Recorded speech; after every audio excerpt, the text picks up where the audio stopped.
Steve Riedel. I'm Senior Corporate Advisor with Global Minnesota, and it's my honor today to kick things off and get our SDG Roundtable started. Really grateful to BAR for sharing their wonderful spaces today and the whole BAR team that helped us out. To give us a couple welcome remarks from BAR Engineering, I'd like to welcome Tina Pint to the podium. Tina Pint is a senior hydrogeologist and vice president and currently serves as the chair of BAR's board of directors. Tina has been with BAR for 22 years, primarily in the mining sector, supporting the development, operation, and closure of mines in the U.S., Canada, and South America. Tina, thank you for helping welcome us this morning. Okay. All right. Well, thank you, Steve, for that introduction. As Steve said, it's my honor as the representative of BAR to welcome you all here today. I'm really excited to have this group in our space for this event, which is looking like it's going to be a really interesting morning of discussion.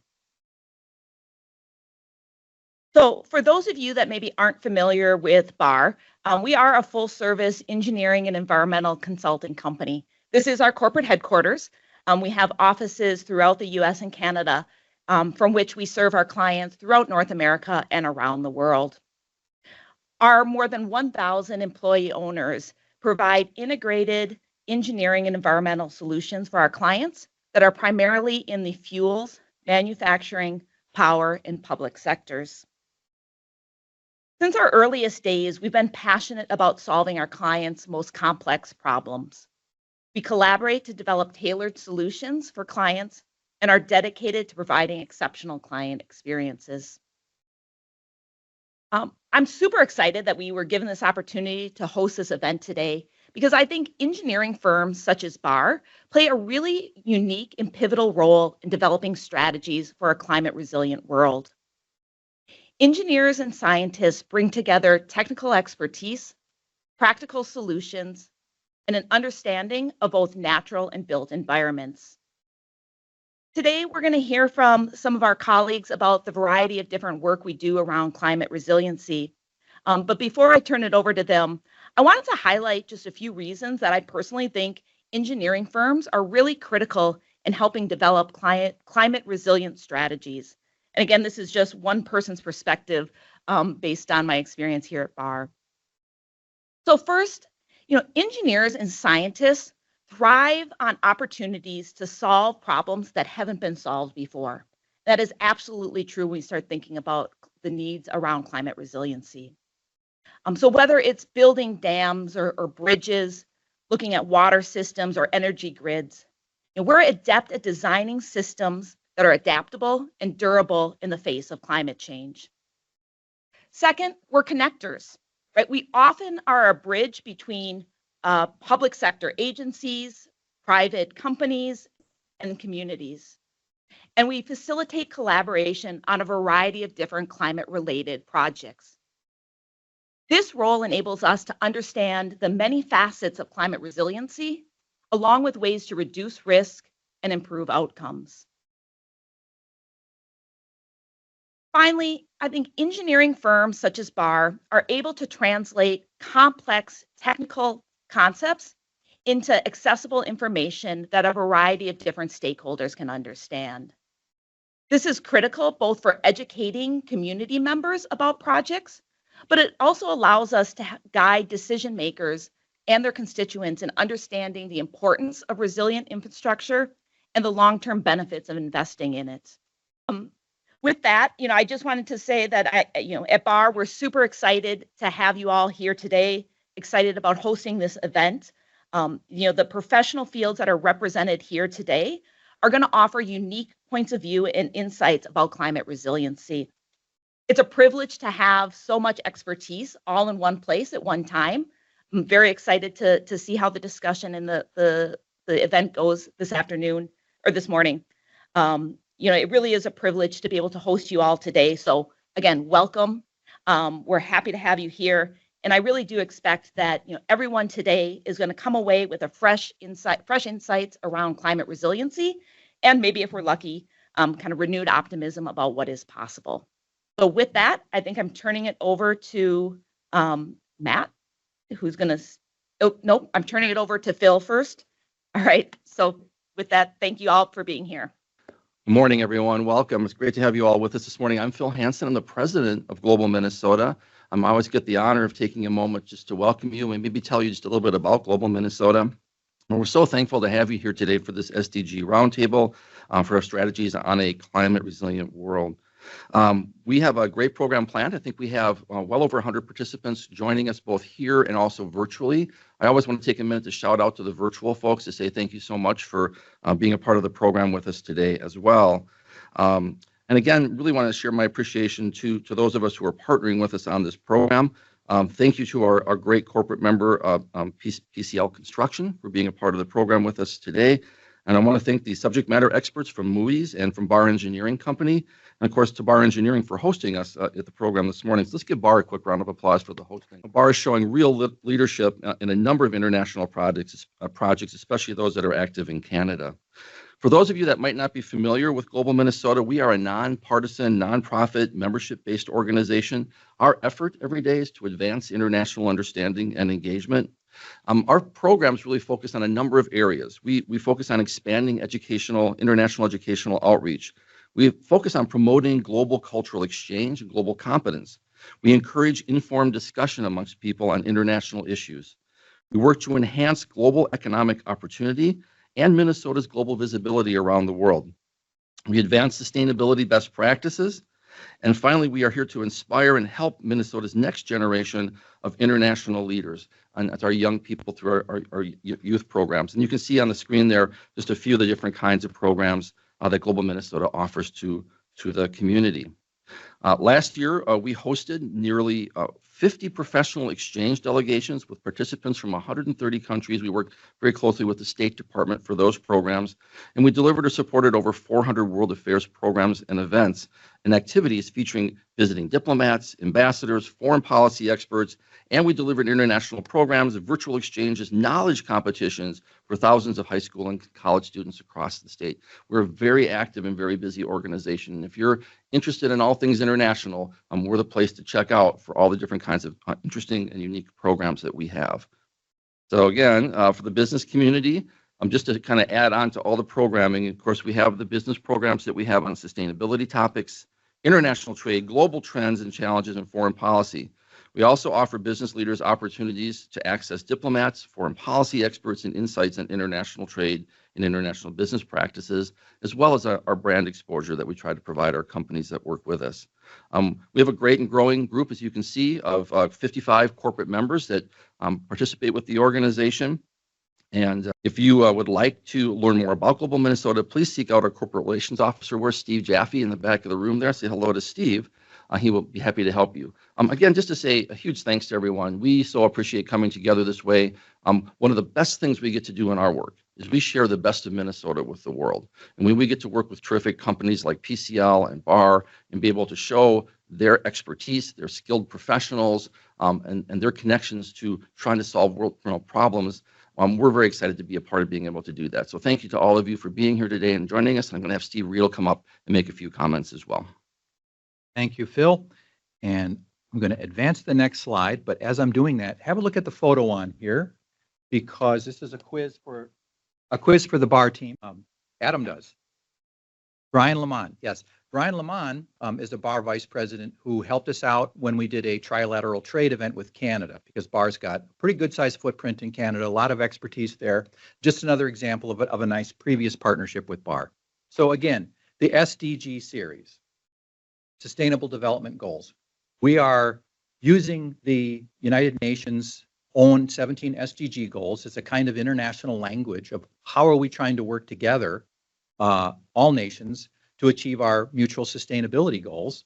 And it's a reminder that sustainability issues don't know national boundaries, and it's very much in our interest to exchange international best practices, and that's what the SDG series is built on. There's a snapshot of a handout that's available today. It's called Corporate Member Resources on the left. So please grab that, because we're really proud of the fact that of our 55 corporate members, a good chunk of them have expertise, products, services, expertise, and other things that can support your own sustainability goals. On the right is a picture of one of our members, Evergreen Energy. Could I see a show of hand of folks in the room who've heard of Ken Smith at Evergreen Energy? I am not surprised. Ken is genuinely, in my view, one of our state's best experts on energy in general. I've traveled with him internationally quite a few times, and he brings ideas back from abroad and implements them in the work that he does here. In that photo in 2022, we welcomed a delegation from Germany to Minnesota, and the Germans tend to be ahead of us in some categories because energy is so expensive over there that they have an incentive to be even more efficient than us. So we were meeting with the German delegation, and Ken and his company hosted us. So who in the room likes Gouda cheese? Pretty much everybody. So this is just a fun story I discovered in the New York Times a couple months ago as we were preparing for this event, and it seemed very fitting to think about a nation that Minnesota knows well, the Netherlands, where they are bracing themselves to have to move their cheese market. By the way, this is Gouda, the Netherlands. I wasn't sure if I was aware of that either. That's where Gouda comes from. It comes from Gouda. So they already knew that they had a challenge. The Netherlands is a low-lying country, but now they know from projections that in 50 to 100 years, they're going to have to move that cheese market. And that's yet another reminder that we have opportunities to learn from our partners on how they're going to solve this problem. And I think, well, does the Netherlands have a bar engineering that's going to help them figure this out? And the multi-stakeholder skills to talk to the folks who make and sell the cheese and are going to be upset about this when they have to move it? So anyway, a nice way to get things started. And I also got a kick out of the fact that they found a guy who's actually wearing wooden shoes. There's been a little bit of a cliche there, but it's good fun. So with that, I think we're up to mentioning today's speakers. And let me pause for one moment because I want to do a sound check for our one of our remote speakers today. Ferris, who is in New York City. Ferris, are you able to hear me? Can you unmute yourself for a second? Thank you, Steve. I can hear you very well. Thank you. Wonderful. So welcome virtually to our call, Ferris. I have a question for you, Ferris. So do you think that the city of Gouda in the Netherlands bought insurance so that they can help pay for the cost of moving their cheese market? What do you think? I don't think so. Did they? That was a somewhat facetious question. I didn't think so either, but I just didn't know. But part of what we're talking about today is the expensive consequences of having to adapt to a world where climate's affecting us. And who knows, maybe other cities may be beginning to ask that question. And they'll be talking to people like you, Ferris, and saying, can I buy a policy so that if I have to move my cheese market, I will have it insured? I don't really know. I'm a lame person on this question, but these are the new questions that we're faced with. So Ferris is going to speak after Bar Engineering, but now it's my honor to welcome our next speaker from Bar, and that's Matt Metzger, who has helped me put this event together. Matt has served as a project manager and civil engineer with Bar Engineering for 20 years on projects where water, sustainability, and infrastructure challenges meet. He is a registered professional engineer and is credentialed as an Institute for Sustainable Infrastructure and Vision sustainability professional. Matt also serves as an adjunct faculty and student advisor with University of St. Thomas Department of Engineering and Graduate School. And I love seeing that about Matt's resume because I think about a younger generation that is so pumped up about environmental issues and how we need to help train that generation so they can help us as these problems only get tougher. So well done, Matt. I'll invite you to the podium. Thank you for sharing your expertise this morning. Thanks everybody for coming. Exciting. This is a whole new room of people up here in our sixth floor conference room. This is exciting. I like that you're all here. I've been asked to present 15-20 minutes on what BAR does for our clients on the topics of climate resiliency. And our focus is North American. Our clients do take us internationally occasionally. But I want you to think about how what we're doing and what we're doing for our clients, it definitely plugs into your resources, your supply chains, how your businesses operate in the community. And hopefully at the end of this, you'll kind of know a little bit more about BAR and see how some of those things are connected. So we solve problems bridging the public and private sectors. A lot of our work is underlying infrastructure, systems, natural resources that maybe sometimes when you're out in the community seem invisible. Where do we get our fuel, our minerals, manufacturing products, power, and public communities? Our works across all these things, and climate resiliency definitely affects every single one of these sectors differently. And if you live in the ESG world, that applies both to how the company affects, the outward environment, but also how climate trends are affecting companies and businesses. So both directions kind of that materiality issue if you work in that ESG world. And, many of our clients are providing you and your businesses with energy, water, natural resources, minerals, fuel, your community's infrastructure. And this is true from regardless of where you each in the room fit in this supply chain. Between extraction and end of life, we take resources out of the ground, we manufacture with them, transport, construction, we get to the end of life. Rarely do all of us operate across every single one of those stages. So our engineering works for our clients at specific points along the supply chain. And if you're in the business of business out in the community, a lot of our work is potentially upstream of your work, sort of in a base of pyramid sense, feeding into what your operations need. Our clients might be providing you with what you need. And every step of the way, there's opportunity to increase resilience. The energy water nexus is complicated. I'm not going to try to explain this. This is the United States resource flow map of energy and water, but every single one of these connections and handoffs and points is an opportunity to increase our resiliency to risks, including climate change. And so something we've learned alongside our clients over the years is how to work through this, how to think about this, how to approach this, regardless of what kind of client they are, what kind of sector they're in. We work through this from left to right with them. What are we noticing now? What are future projections saying about climate trends and risk? What could happen tomorrow? How vulnerable are we? And then creating a plan and creating strategies to reduce that risk and become more resilient. Regardless of sector and regardless of project type, this can be a really useful workflow to help understand what are the real risks and what can we do about them. From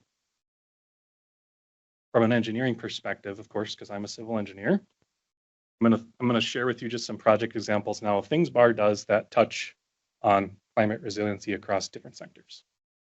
We've recently been working with the Red River Basin Commission to update their long-term flood solutions study. So this involves North Dakota, Minnesota, Manitoba, US and Canadian governments, but helping them get their arms around how does newer data and climate trends, how does that change their understanding of riverine flood risk and also flood risk from extreme precipitation just falling out of the sky. A lot of stakeholders involved, a lot of diverse stakeholders, and you're working on the climate change flooding problem from the urban and rural perspectives because their concerns are very different.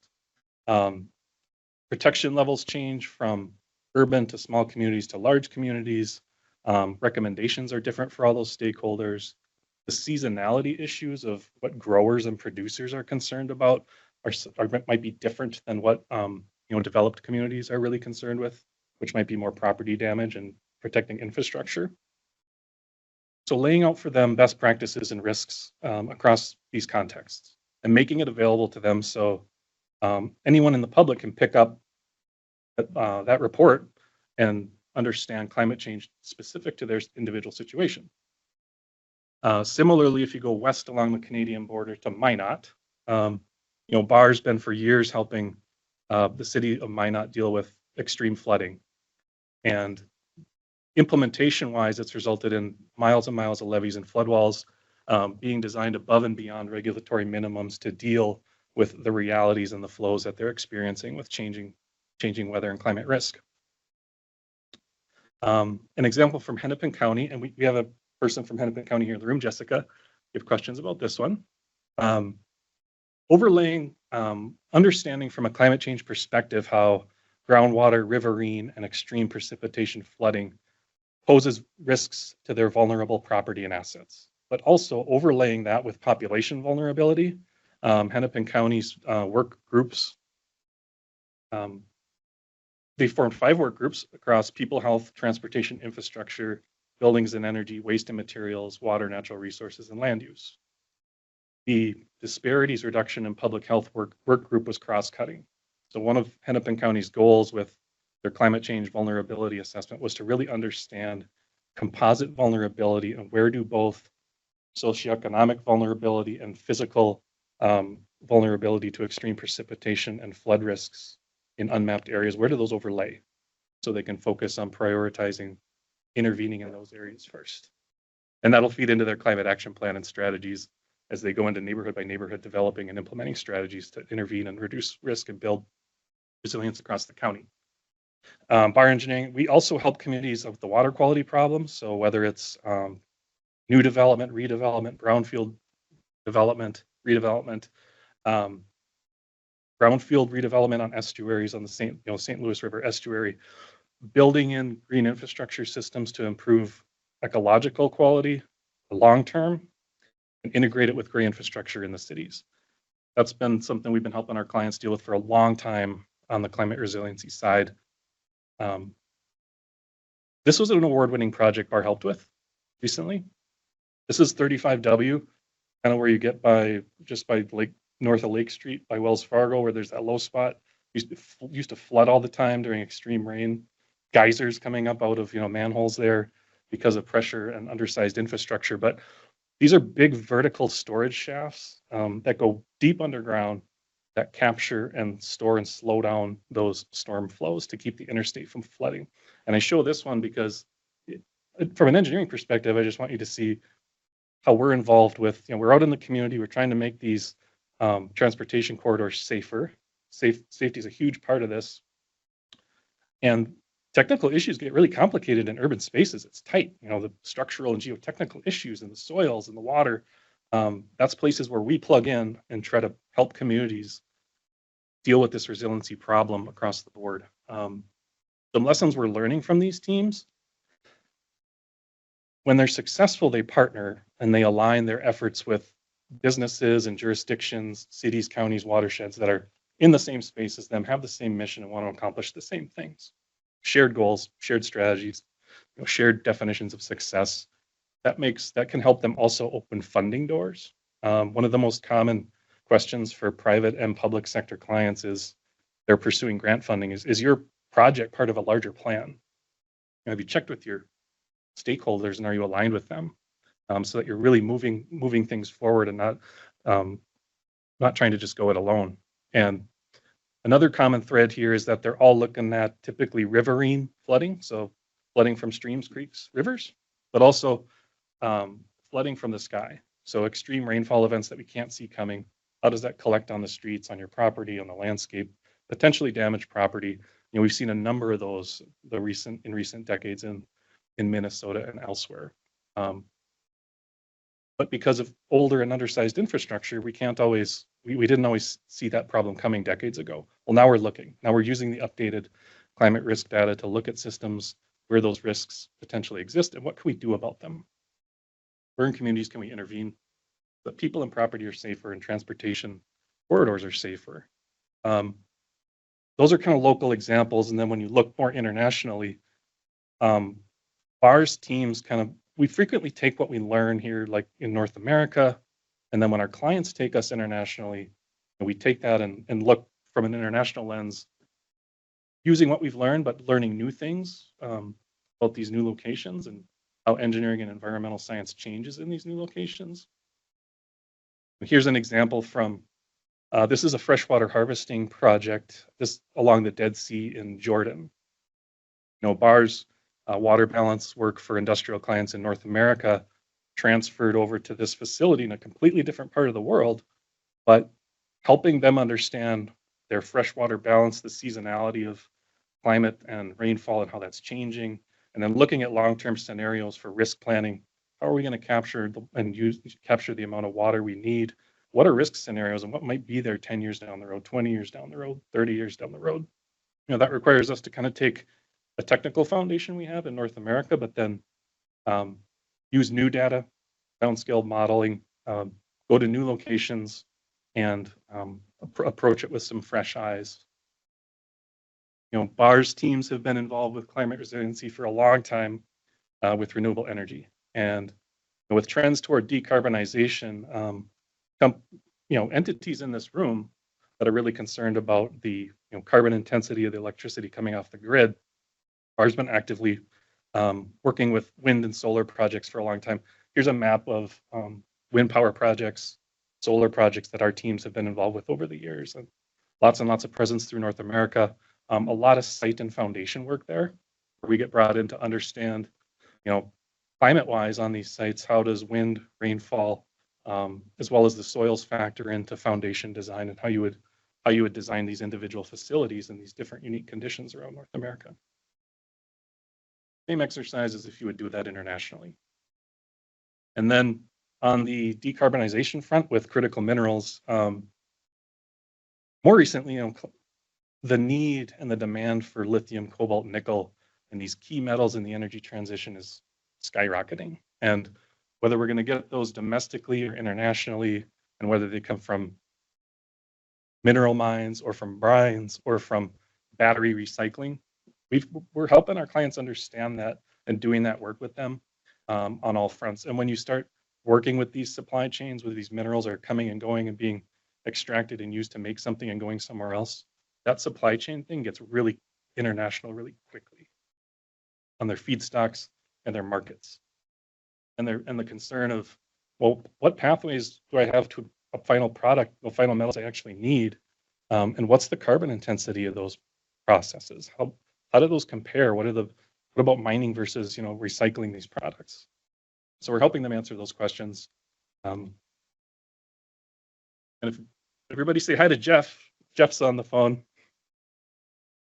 That's Jeff. But Jeff's team of geotechnical engineers and mining engineers, they're doing some really state of practice work with mine water management and tailings management. And if you're not familiar with tailings, when you mine minerals out of the ground and you process them, extract what you need, there's all this other material, the tailings, to deal with, sometimes with water, sometimes dry. But BAR's practice group in this has been a leader in this for a very long time.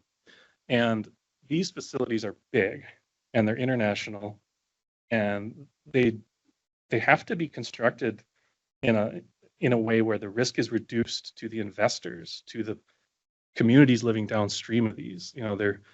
There's in some cases they're very large dams, so safety is of the utmost importance. And so our engineers, geotechnically, environmentally, and on the mining side, help them get these planned, designed, and implemented in a safe way, and reduce the risks that if in the future, if precipitation patterns continue to change, is there enough storage in there for the water? Is it not going to overtop? Is the dam going to be safe? And those conditions vary all over the world. So this team has been taking what it learned in North America and going to Brazil and going to South America and applying this work elsewhere. And in 2020, this team of experts contributed to the handbook for the Global Industry Standard on Tailings Management, which was supported by International Council on Mining and Metals, the UN Environment Program, which ties into the Sustainable Development Goals that we're talking about today, and Principles for Responsible Investment. So managing risk, managing that social license to operate, and all those kind of factors around the edge factor into actually, how do you apply the engineering and design these systems to be safe on a site by site level in different areas around the world. We have a lot of employees that also volunteer abroad. We have a lot of employees that are from abroad. It's important for us for finding talent. We get key talent abroad. We've had people, an example from the Guatemala Water Project, Engineering Without Borders. We've had people volunteer with Haiti missions, Engineers Without Borders in various nations. And people bring relationships from the countries they come from when they come to BAR. And that helps us keep those doors open for business, and they understand local conditions. And that diverse group of employees at BAR makes us strong. So that's another place where we are interested in this mission of global Minnesota, and how you keep these economic conversations and doorways open for the transfer of ideas and people and technology and best practices. Keep doing it, please. We all benefit from it. And then just lastly, PCL Constructions here. They're going to be our third speaker after Moody's. We have worked alongside them on some of the large mine tailings management dams, like I mentioned, in Canada. So BAR and PCL have collaborated on large projects like that. And also, if you live in the Twin Cities, this Minnesota Zoo treetop walk I'm not claiming it's a climate resiliency project, but it's a really fun project. BAR collaborated with PCL on that as well. So some connections between what we're doing and what your follow-up speakers here are doing. So I hope that gives you a little bit of insight into what BAR is doing domestically in North America, and then increasingly outward internationally, and how we kind of fit into this space with Global Minnesota's mission here.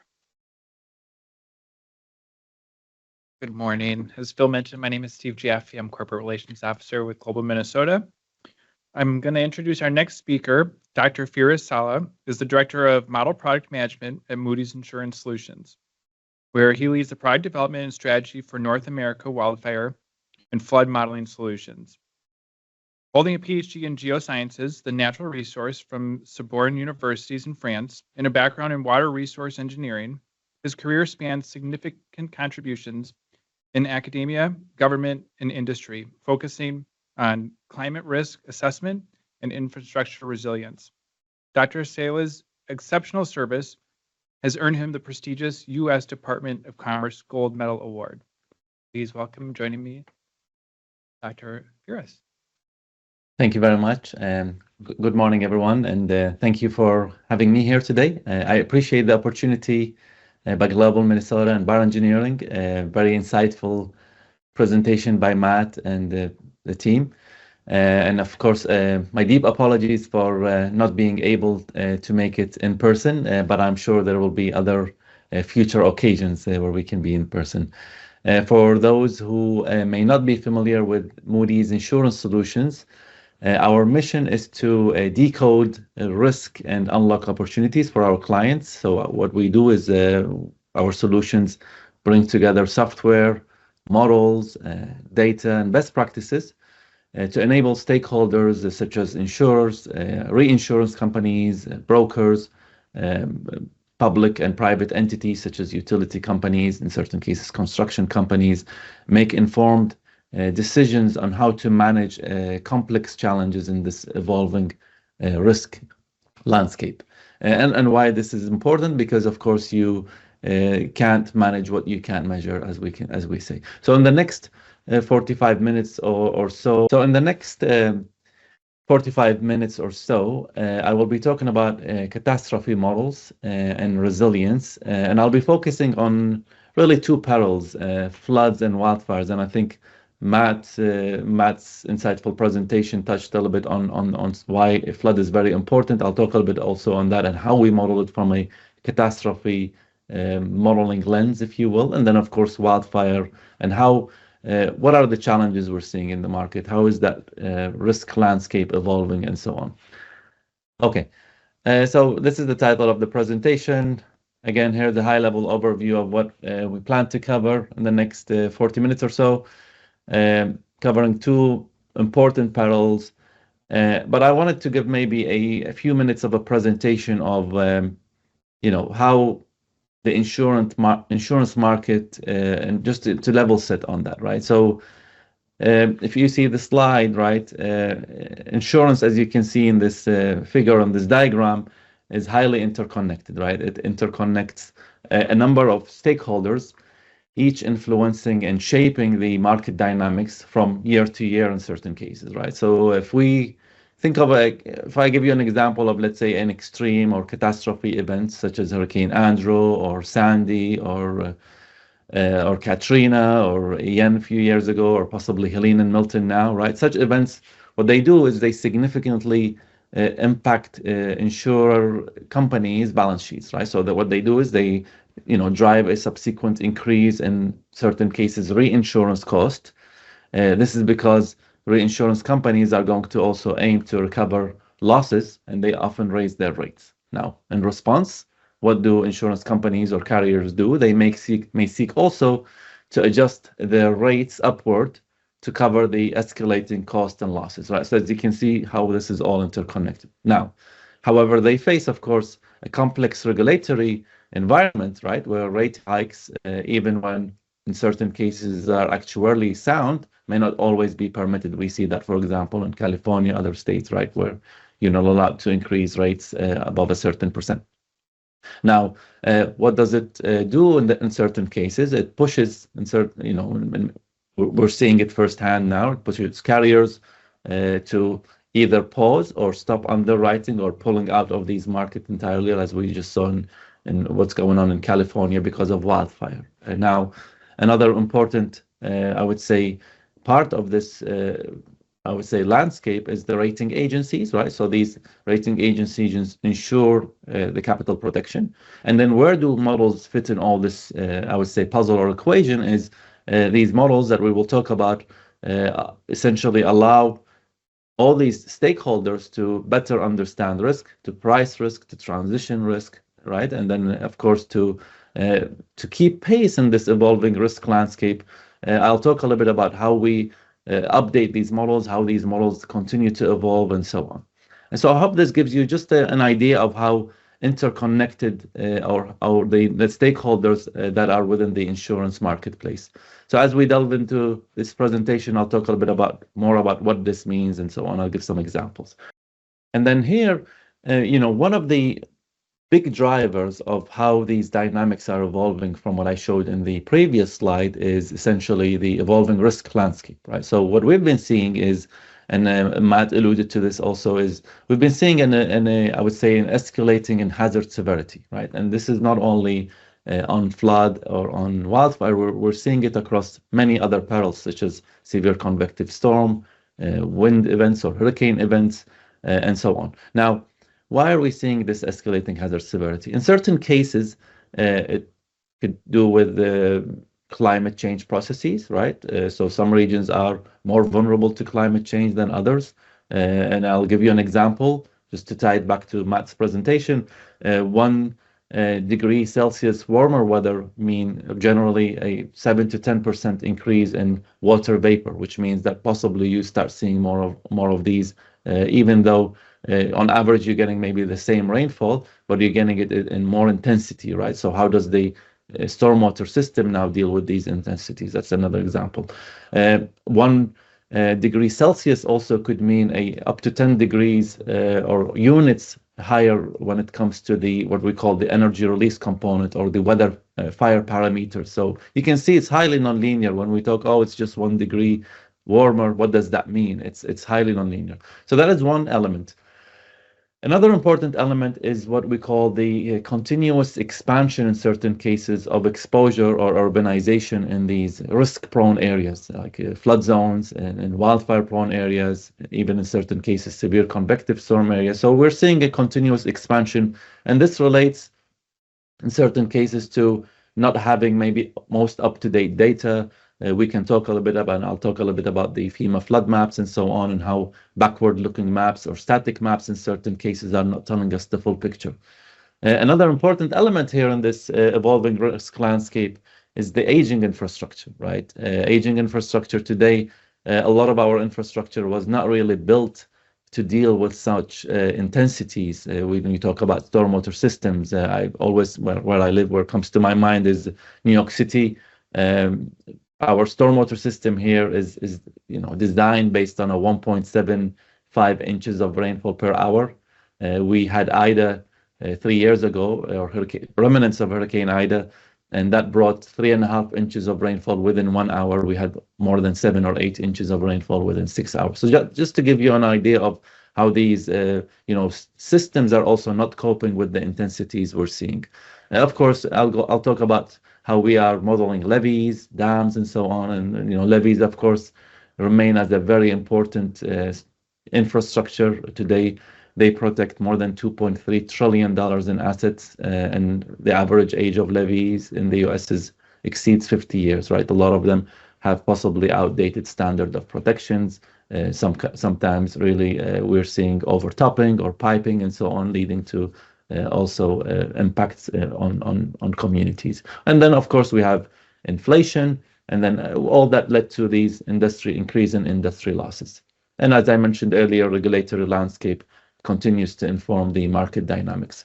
But I think a very important, I would say, silver lining here is what we're seeing in I would say, from the context of awareness. We're seeing more and more awareness at the community level, at state, local level, the way that engineering companies are building and so on. And this is, I think, a very important one that we continue to evolve our models to start incorporating some of that information.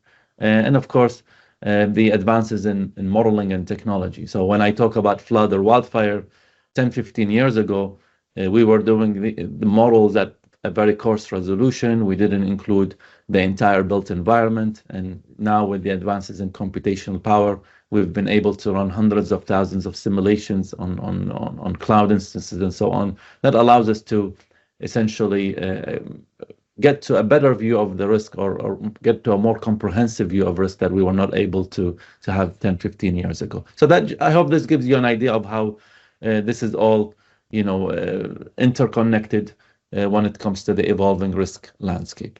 Now, when you look at, I want to give some examples here, right, as of what we're seeing. Now, what you see in this map, now this is the map that is publicly available. It is from the NOAA National Center for Environmental Information, or the NCEI.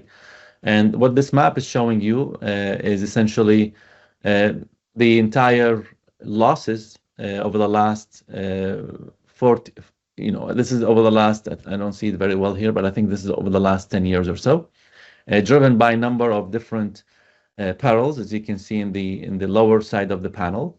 But what's interesting here is when you look at the different years, and this is data for the last, in this table, at least data for the last 40 years, you can see that the cost in $1 billion, this is trended to 2024. You can see we went from $320 billion a year. This is economical losses, right? So whatever losses we're seeing from these big catastrophe events, to $1.3 trillion between 2014 and 2024, and this is not even accounting for what we just saw with Helene and Milton and so on. So that just gives you an idea. And what's interesting here is you see the right-hand side histogram is showing you that 18 of the 22 most expensive insurance events in our history happened since 2014, right? So one thing we are better trying to understand within Moody's is this a trend? Is there a signal? And why is this happening? So these are things that we're looking at very closely. But how does this tie to what's happening on the ground? And now when you look at insurance premiums, you can see that this plot again in gray is showing you these billion-dollar disasters that I was just showing on that map. But this is a trend, right? You can see here the total of it and how this is increasing with time in that gray shaded area. And then the green curve is showing you the insurance premiums that for multifamily, I would say, dwellings, right? And you can see there has been a steady, and here we can see more of an exponential increase over the last 5-6 years or so. Now, what does this mean, right? When I want to tie it back to the first couple of slides I showed, you take these, you take this information, you look at rising insurance premiums. Well, that means also reduced net operating incomes, right? And all these compounding factors could potentially lead to challenges for investors, borrowers, and lenders, right? For example, if the valuation of a specific commercial real estate property drops, then of course this could drive investors and banks to consider adjustments in portfolio management, lending strategies. So you can see this is just an example. And maybe just to note, I'll talk about it, but I mentioned this data comes from, at least the billion-dollar disaster data comes from the National Center for Environmental Information, NOAA, which maybe some of you already know is located in Asheville, North Carolina, that got heavily impacted by and damaged by Hurricane Helene or rainfall remnants from Hurricane Helene. So their website was down for quite some time, and they're still not fully operational. But just to give you an idea of how these events are, impacting us firsthand, I would say. Here is an example again, tying back to the previous two slides, wildfire, right? So here you can see that if I click on this again, you can see that, well, one would say, well, we're not seeing any big change in terms of, we know California is vulnerable to wildfire. We see that. We see Western states generally. But what's interesting here is if you look at the losses or the economical losses between 2004 and 2014 versus 2014, 2024, you can see that, yes, similar colors, But here, dark orange is 2 to 5 billion in total. And dark orange here is 50 to 100 billion. So just to give you an order of magnitude, how this is different. While I live in New York, New Jersey area, actually, believe it or not, we've been under a wildfire advisory for the last week or so, mid-November. Generally, this is not a time of the year where we expect any wildfires. And we had conditions of drought, conditions of a relatively low humidity, and of course conditions of wind. And these are all perfect recipes for wildfire. And then there was an ignition, and then suddenly you start smell. You go outside, you smell smoke. Activity is canceled. Certain communities, the smaller ones at least, got evacuated, but it's not as bad as what we saw, for example, in California or Colorado or other of these states. So this is just an idea of, even in these eastern states where we think, oh, we never had this before, we start sometimes experimenting it if the conditions, of course, are there. Now, I want to also just quickly touch base on this one. So this is here what we call industrial loss. Right. So now we spoke about economical loss, and industrial loss is essentially what is insured out of it, right? How much insurance companies are paying. And if you just take wildfire only, you can see that historically, this is data over 60 years that we collected. And you can see historically, when you talk to insurance companies and say, hey, wildfire risk, they would tell, yeah, it's manageable. We think it's something we can manage. We really don't need a model to understand it. We can just look at static maps and data.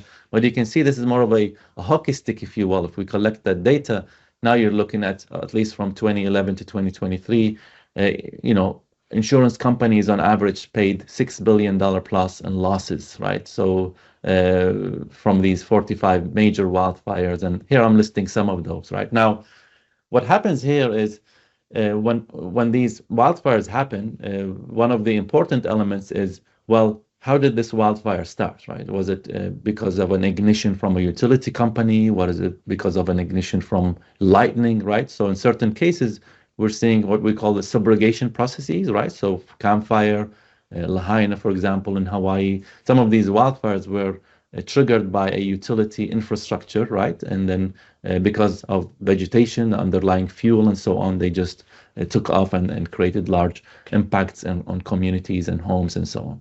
Now, what we do with our models is we essentially model all this risk, and we take that into consideration. And then here's an example of our Moody's RMS climate models framework. So the way we look at it is, I would say, we take into consideration the built environment, whatever, for example, engineering aspects are there, right? But it's a little bit different than, I would say, a typical engineering model or a deterministic model, because here we're trying to understand the different probabilities, right? Stochastically, in terms of, well, Helene was making landfall in Florida, Milton made landfall somewhere else, in some other region. So what we do is we run these stochastic models. Right? So instead of running the model once or twice, we run these event sets for up to 100,000, let's say, year catalogs, right? So we bring whatever historical data we have, we perturb it, and we look at different permutations of, let's say, wind fields,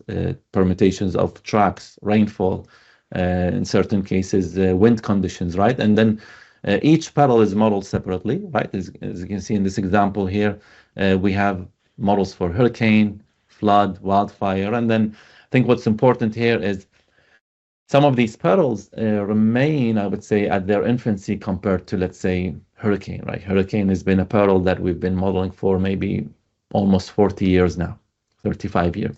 Flood is something that we started making a lot of advances over the last 10, 15 years, right? So it gives you an idea of how this varies, but generally, this is how we model it. We run these big stochastic catalogs. We simulate the hazard. So if you look at flood, we simulate the flood depth above ground. We simulate the velocities. We simulate where is that water going to be? How is it going to move? And then the third part of these models, or the third component, is the vulnerability. Now we're going to say, well, if I know, let's say I have 3 foot of water somewhere in inland Minnesota, versus 3 foot of water somewhere in Florida, where I know where there's wave action and hydrodynamic forces, then that vulnerability and damageability becomes very different. Then I look at the property. Okay, what is the construction? What does the roof look like? Is it elevated? Is it not elevated? So all this information also goes into these models that we built. And the last component is what we call the financial engine, right? So the financial engine is going to take all that information and put a dollar sign on it, which is, well, if this is what happened, if this is the event, and this is the policies or insurance policies associated with it, then this is what your average annual loss could be, or this is what your total loss could be. And that's how we release our estimates to the market, for example, right? And this is used by many different segments of the market. For insurance, they use it for, let's say, primary policy and reinsurance pricing, capital needs for business allocation. Well, I want to know, what is the worst case scenario that could happen, and how is my, let's say, market share compared to the industry, right? Event response is another one I'll talk about, which is, okay, well, like an event like Helene or Milton is happening. What does that mean? Banking are also using these models because they want to understand, well, if today there's an insurance gap, and there's, let's say, a property that gets impacted, or a portfolio of my properties, how will that impact the valuation of these properties? What does it mean for business interruption? Is there a risk, let's say, of default because of what we're seeing because of these events, and what we're seeing in terms of increase in insurance premiums and so on? And then, of course, utility companies are also using these models. I'll talk about it in the next slide. And then they're informing their mitigation and investment strategies, right? So what they do is they take these models, they run them, and then they have a budget, let's say, to say, well, I want to do some mitigation and what we call in certain cases public safety power shutoffs, or PSPS. So this is when you have very high wind conditions, and they start doing these protocols to say, well, I need to now operationally make a decision on shutting off the power to make sure that there's no ignition that happens, or I want to do some undergrounding or hardening of that infrastructure. So they look at these models to inform where should they invest their money. And what you see in this figure here on the right hand side is just an example of all the ignitions from our model. This is pre-mitigation, right? Before they started investing in these strategies in certain region in California. And when I click on it, you can see I'm just going to toggle. I hope you see it well, but you can see that post-mitigation, you can see how, after they do that mitigation, it allows them to essentially reduce the risk. Now, what the model is going to do now, it is essentially going to say, okay, I still have that fuel, I still have that layers, I still have the land use data that is vulnerable to wildfire if an ignition happens. But because of the likelihood of an ignition happening is low now, then the model is going to adjust that risk accordingly, right? So this goes back to the importance of mitigation. We're seeing also communities do that level of mitigation as well. So we work very closely with the IBHS, or Insurance Institute for Business and Home Safety. Actually, I was there last week. I think I might have a slide, but maybe I didn't copy it here. But what they do is they do all these experiments on, they build houses. They have one of the largest wind tunnels I've ever seen, and they start experimenting with the house. Last week when I was there, it's just a new, beautiful house that was built. They have furniture mimicking exactly what a typical home has. They even put, food supplies in it, oil, whatever, and then they start applying, let's say, an ember or a wildfire to it. And they start varying the wind speed in that tunnel to see, well, if it's 20 miles per hour speed versus 30 miles per hour speed, what would that mean? How long will that house take to, let's say, burn? And what would it mean for an adjacent house if it's 10 feet apart or if it's 30 feet apart? What would that mean? And what does it mean if they have double pane windows, a commercial grade roof, a designation of a specific hardening, and so they do all these experiments. It's real expensive experiments. Each one costs like hundreds of thousands of dollars.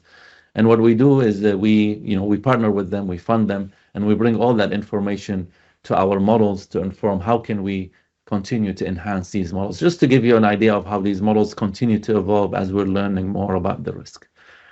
These models also today we are working with a lot of, I would say, what we call specialty risk modeling. So as you can see here in this example, this is our industrial facility models, or we call it IFM, marine cargo, builder's risk. So of course, a builder's risk, as you can see here in this case, this is of course going to be more vulnerable to wildfire or flood because it's not finalized yet or finished yet. So we have what we call different damageability curves or vulnerability curves, because they want to also get insurance during that building process. So what would it mean for them?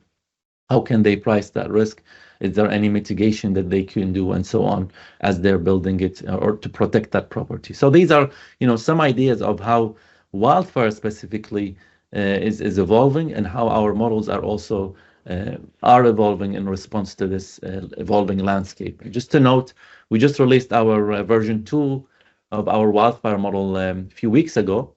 The first version we had released was in 2019, and we learned a lot over the last 6-7 years from these major wildfire events, from how communities are thinking of it, from mitigation perspective, and so on. So as you can see, these models continue to be updated, to be enhanced, to make sure that they are fit for purpose on how that risk is evolving, and also how stakeholders are using them. So that's a little bit on wildfire.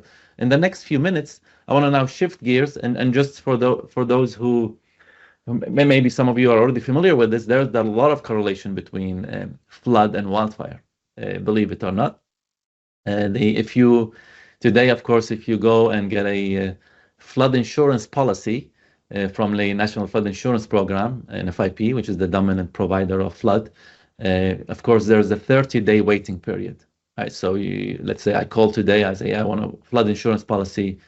They underwrite it. There's a 30-day waiting period. But if your community has been impacted by a wildfire, then that 30-day period, for example, is waived, because communities that are impacted by wildfires become also more vulnerable to flood, right? Because you have change in the I would say, compaction in soil in certain cases, or runoff becomes more, I would say, important when you have areas impacted. So this is just to give you an example of how these two perils are also correlated. Now, of course, Matt mentioned it. This is a very high frequency and severity peril.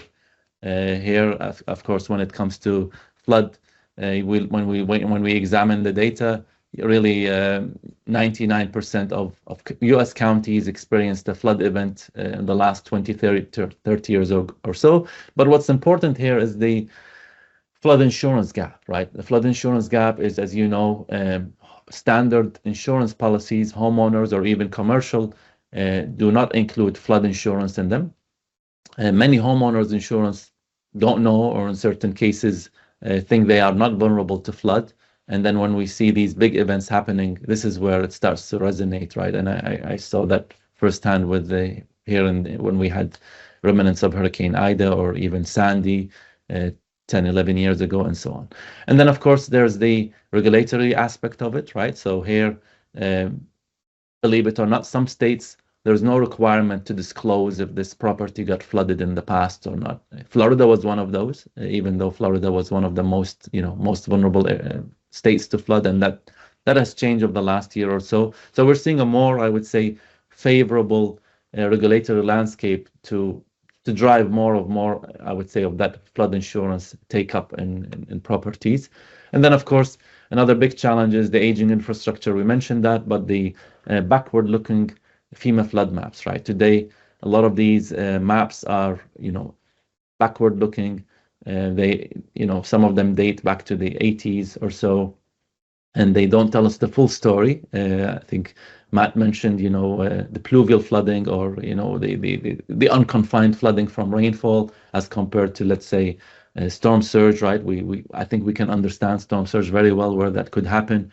We can also understand very well where floodplains are, but the challenges are in this pluvial flooding. So that is rainfall driven flooding, and that is unconfined, that is not encompassed in these FEMA flood maps or special flood hazard areas, and hence many exposures or properties don't have flood insurance, and that is one of the biggest drivers, I would say, of why we're seeing this. And of course, I'll talk a little bit now next on the advances in the modeling and technology. But before that, maybe just to level set here as an example, National Flood Insurance Program, I mentioned, they remain to be the dominant provider of flood insurance. They have about 4.7 million policies, and they're covering around 1.3 trillion in exposure, mainly residential. But what's interesting here when you look at this map is they are dominantly, I would say, concentrated in Florida, Texas, and Louisiana, right? And this graph shows you some of the largest events that they had. This, of course, doesn't include 2024. Now they had, of course, Helene, Ian. You're talking about, I mean, the latest report as of yesterday, they said they had more than 70,000 claims, right? So this could be also another big year in terms of losses for NFIP. They have a large outstanding debt of more than 20 billion. They pay interest rate to Treasury of more than $1 million a day. So just to put that in perspective. And then, you know, there was some updates to their pricing methodology and so on, but it's a process. It takes time, and many of homeowners possibly could see their policies go up in the next years or so. So this is what's going on in terms of the private flood insurance market. You know, one important thing to note is even in Florida, right, when you talk about, oh, the 35% of these policies are concentrated in Florida, you're talking about less than 20% of homeowners having flood insurance. If you go inland Florida, you're talking about maybe less than 2 or 3% of homeowners that have flood insurance. Now, why is this important, right? When you look at events, I want to talk about it a little bit from the lens of Helene and Milton, because these are, you know, two recent events. We just, you know, we were very busy this summer, I would say, with event response and the market trying to understand what does that mean for them, how our models are capturing them. And, you know, this is an interesting figure that we put together. And what you see here over the last 5 years, right, we saw 5 major storms making landfall on the west coast of Florida since, you know, at least of the last 5 years or 2 years or so in this case, right? And I think here, you know, when we think about these events from a modeling perspective, we try to think of them, I would say, more in the context of, well, we need to better understand what is the short-term conditions and what are the long-term conditions, right? So when we saw Milton and Helene within 2 weeks, here we're talking about short-term conditions. What were the antecedent conditions? Rivers were already in certain basins at already, you know, flood stage. Now, when Helene came with more rainfall, then that, of course, exacerbated the flood. So that is one important aspect. Now, another important aspect is the long-term aspect of it, right? Which is, well, from a damage point of view, if this area had been impacted by Ian, did they have enough time to repair these properties? How is this going to overlap? So this is all the complexity that we look at. So what we do is we run these continuous models. And these models have a stochastic catalog, or at least in the context of flood, a 50,000-year catalog. It produces millions of events to allow us to understand, okay, what are the different probabilities and what are the different scenarios where this risk could be, and how much is this going to cost the industry, and how much this is going to be in terms of the economical losses overall. And now, if I look at Helene, I want to just show this example here, and you can see when you look at the rainfall accumulation, this is in Asheville, North Carolina, and you can see that, well, prior to Helene to the Helene event, we had very wet antecedent conditions in this area. The colors are representing essentially the total rainfall. You can see we already had around 10 inches of rainfall. And then when Helene came within 48 hours, we had this huge, or up to 25 inches of rainfall in this area, which there's no really stormwater system that can cope with that.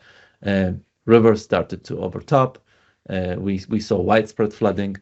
But when I look at the NOAA Atlas 14, right, so this is, of course, widely used today in engineering practices. I know there's a lot of advances happening, and possibly it's going to be updated as well. But when I look at if I'm today designing a stormwater system, I'm most likely, at least when I was in academia teaching hydrology or advanced hydraulics or flood modeling, we used to look at these, let's go look at the precipitation frequency, let's plug that in our, let's say, HEC-RAS model or whatever model we're using, and let's start to design, let's say, a culvert, whatever it is, right? Put a stormwater design on it.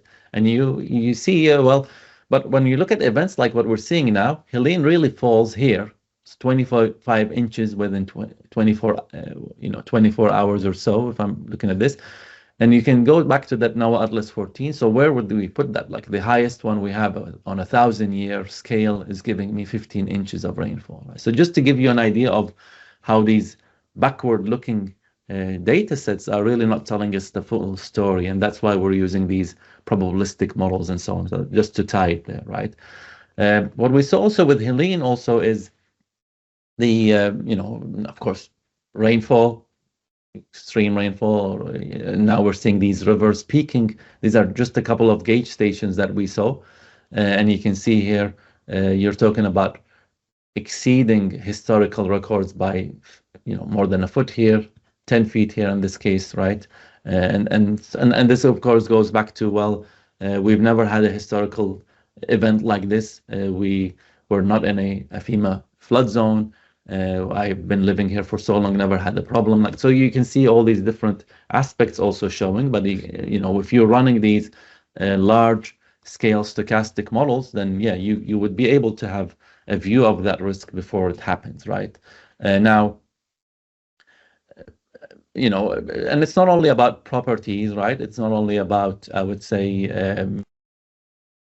about properties, it's not only about loss, it's also about supply chain, right? And I think, Matt, you mentioned that too, which is, we're seeing that impacting supply chain. I have a friend of mine in New York, and he's at a hospital, and he was telling me that they had IV fluid shortages, so they're postponing all these elective surgeries 4-6 months out. And I did some research on it, and apparently one of the biggest suppliers of IV fluid is located in the Asheville, North Carolina area. So they supply more than 60% of the entire US with IV fluid. That area got completely impacted, the streets and so on. So this is just an idea of how this is not only about, insurance or property damage or infrastructure. This is also about supply chain and how that is also being impacted. Another example here is when we now started to examine the data and looked at it, we realized that some of these hardest hit areas in North Carolina really had less than 1%, which means that the entire community, let's say of Asheville, they had only around 440 houses that had flood insurance, right? So that just gives you a perspective of, this is not even less than 1%. So it is, of course, it means financial vulnerability. Of course, some of them rely on disaster assistance. But of course, how long is that going to take? If someone has, let's say, now less equity versus the valuation of that property, are they going to just possibly move somewhere else because it's really not worth it? So all these different, questions come into play. Now, when you look at Milton, now you can see here, each event is unique, each event is different. And here is another story, right? Like you can see with Milton, we saw wind, we saw coastal storm surge, we saw fluvial flooding, so river overtopping, we saw pluvial flooding, right, or unconfined. And then we also saw tornadoes, right? So it just gives you an idea of how this event was also unique, right? And then when I look at it from a perspective of modeling, this is an example of how we model an event like Milton, right? So what we do is we have our event response wind footprint. So this first or left panel shows you the wind footprint that we model. So giving you, these colors represent the wind speed. You see we're having a representation of all these tornadoes, as you can see here in more of darker orange or red. The other footprint that we produce is on the storm surge. So this is another one, like what is the storm surge and velocities of water and so on. And then the last one is here on the inland flood or fluvial and pluvial. So you can see we bring all this information together, and then we start overlaying it on the exposure or the property. Is it commercial? Is it residential? Which exposure got impacted, right? So, and then what we do is we send our reconnaissance teams, right? So those are engineers. They're trained with engineering background in certain cases and so on. And then they go and they go collect data, right? So they they take pictures. It's all geotagged pictures of different properties, what they see. Do they see leakage? Do they see, let's say, complete damage? And they bring all this information. And this here, I'm not sure if it's showing, it might be very small, but you can see here, this is the route that they drove during Milton. So they covered more than, I would say, 10,000 plus miles. And all this data, and what we do with it is now we validate these models, because again, a model is an imperfect representation of a very complex phenomena, right? So we validate these models, and then we look at, okay, now let's see, I'm going to look at, let's say, satellite imagery. That's another one. We use machine learning to look at satellite imagery. We take these reconnaissance information and we bring all that to validate these models. And it's more of, I would say, the paradox of catastrophe models, which is the more events you have, the better these models get, right? So this is sort of the paradox you deal with. Even though these models are helping us inform, well, how can we protect communities, but these models also get better as you feed them with more data. Another example here with Milton is we saw a lot of hospitals now, because we have now advances in event response, advances in models, and they're starting to get, let's say, the view on the risk 96 hours out or 72 hours before the event. They are starting essentially to deploy their own flood protection measures. So they have these portable flood barriers. They put them, we saw them around the hospitals in Tampa and so on.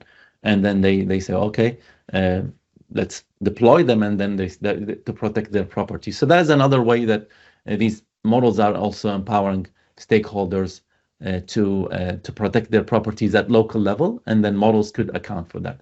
And here, finally, maybe a quick one. I know we're coming up on the time I'm allocated. This is an example of how the level of granularity we're going to. Two adjacent homes, one of them is elevated, the other one is not elevated, and you can see that if a flood happens, they're both going to get the same water depth, right? But because one of them is elevated, it's protected, versus another one, then the pricing of that risk could be different, and so on.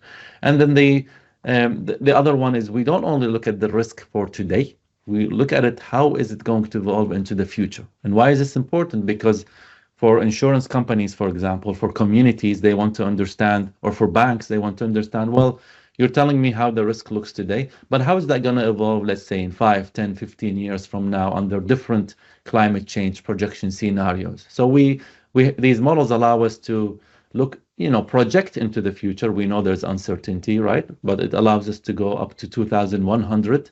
We know there's uncertainty within that time frame, but we're seeing a lot of, I would say, clients look into 10 years from now, 15 years from now, because if they're flagging an area that is going to be more vulnerable to, say, flood or wildfire, should they start diversifying now, in 2 years, and 5 years from now, and so on. Banks also, right? Oh, I'm getting a mortgage. It's a 15-year, let's say, loan, or 30-year loan. They want to understand, well, is that property going to possibly increase or decrease in value? Is it going to depreciate because they're going to have repetitive loss? So these are things that different stakeholders are starting to look at, and also utility companies, construction companies are looking into this information, right? Because how can I build better, going back to Matt's point on resilience and so on.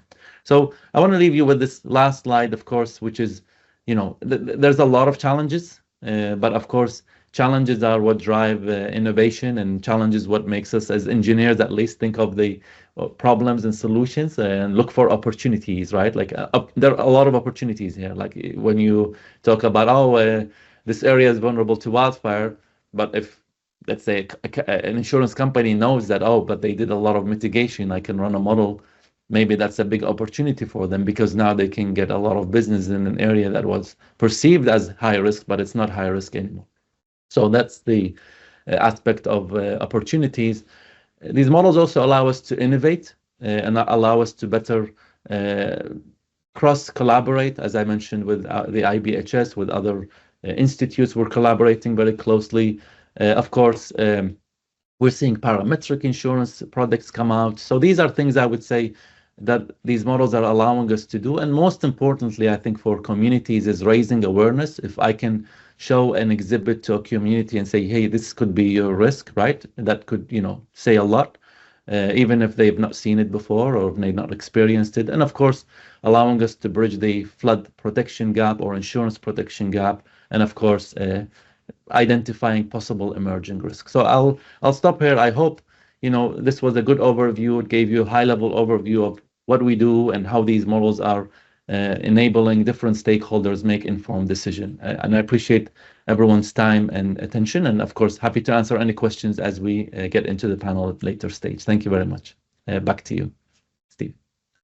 Thank you very much, Dr. Saleh.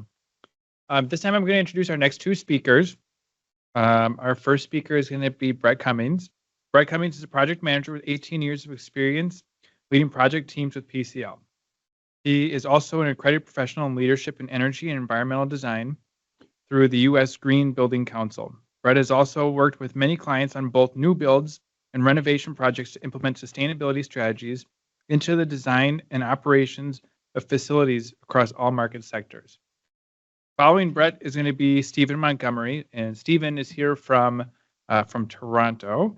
And Stephen Montgomery is a mechanical engineer, sustainability specialist, and a 19-year veteran of PCL Construction. As a member of PCL's in-house expert team, Stephen helps clients secure the best possible performance from their built assets. Stephen's role is to ensure that profound collaboration starts at the outset of complex sustainable projects to expose the design, construction, and operation phases of the building to the collective planning power of the assembled team.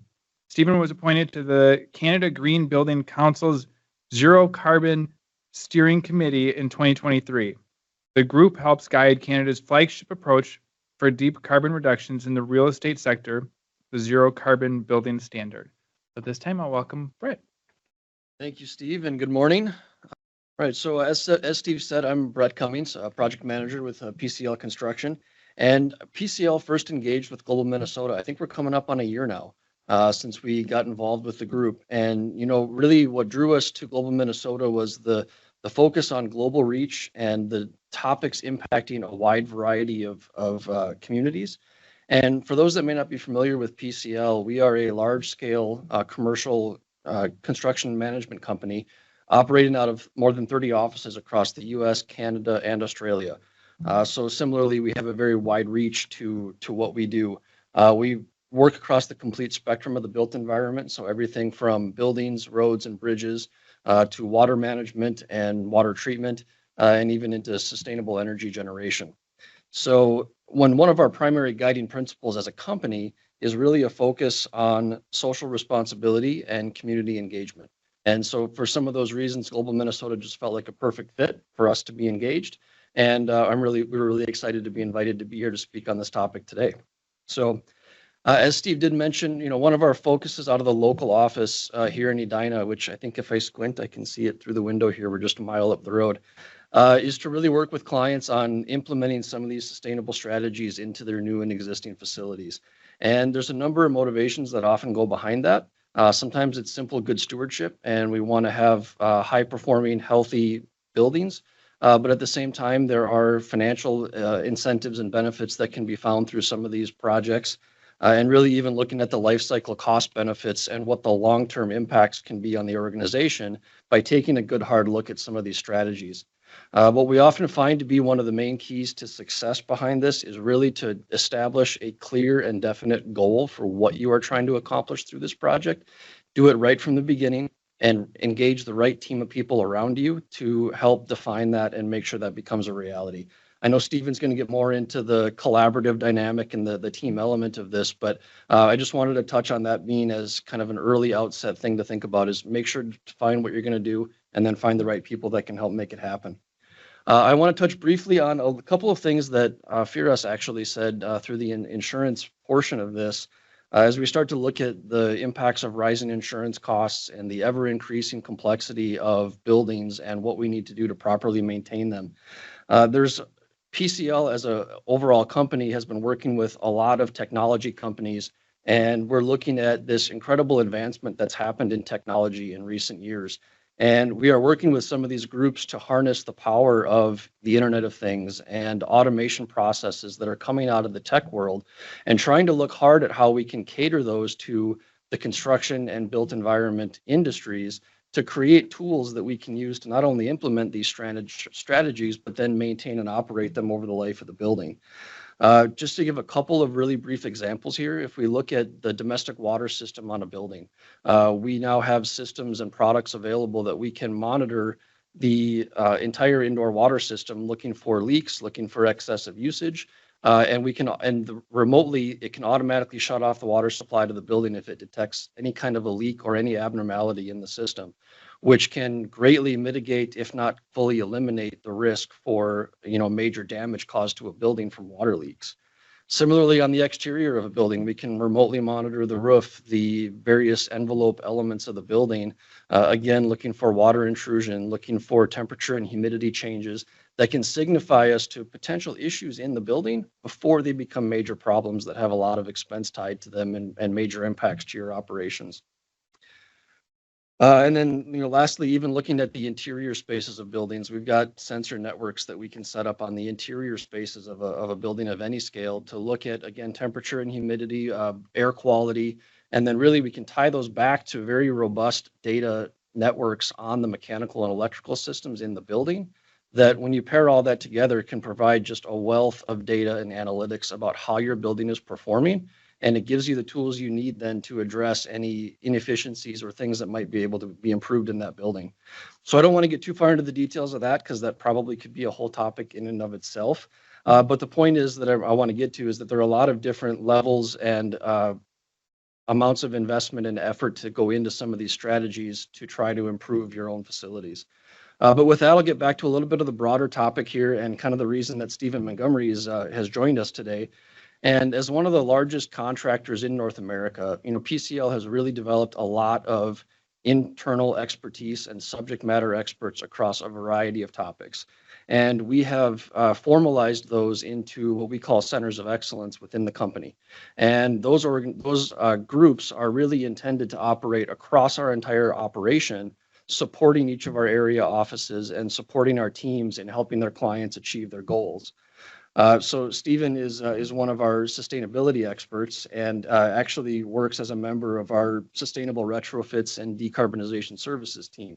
And so Steve kind of already gave a little bit of the intro for Stephen, but I think with that, I will let Stephen take us through the rest of this presentation. Okay, well, thank you very much for having us here. When I say that I'm glad to be at Global Minnesota, these conversations, are similar to what we see in our own industry. When we get a set of drawings as a builder, our job is just beginning. They might say 100% construction on them. The job is not done. It does not construct itself. When policy comes to an industry, the job is not done. And so when we have groups like Global Minnesota, we're very glad. We mean it when we say we're glad to be here because it's an opportunity for us to engage with people like like we did today with Moody's, where we're sort of understanding some of the broader aspects as we narrow down to the construction world when we're talking about commercial buildings. I will be doing a slight narrowing of scope in my conversation. We are a builder, but again, very glad to be here. Myself, I got my start at the Mitchell Partnership and Acres International in Canada as a mechanical engineer working on buildings, hydroelectric dams, things like that. Very quickly, I learned that my drawings were having problems in the field. They were quite consistent. The same sorts of things kept coming up, and there was nothing really in my engineering education that was explaining it. So I went off to construction, and the rest is history. I've had a very good time just basically coordinating the mechanical electrical systems over the first 10 years of that.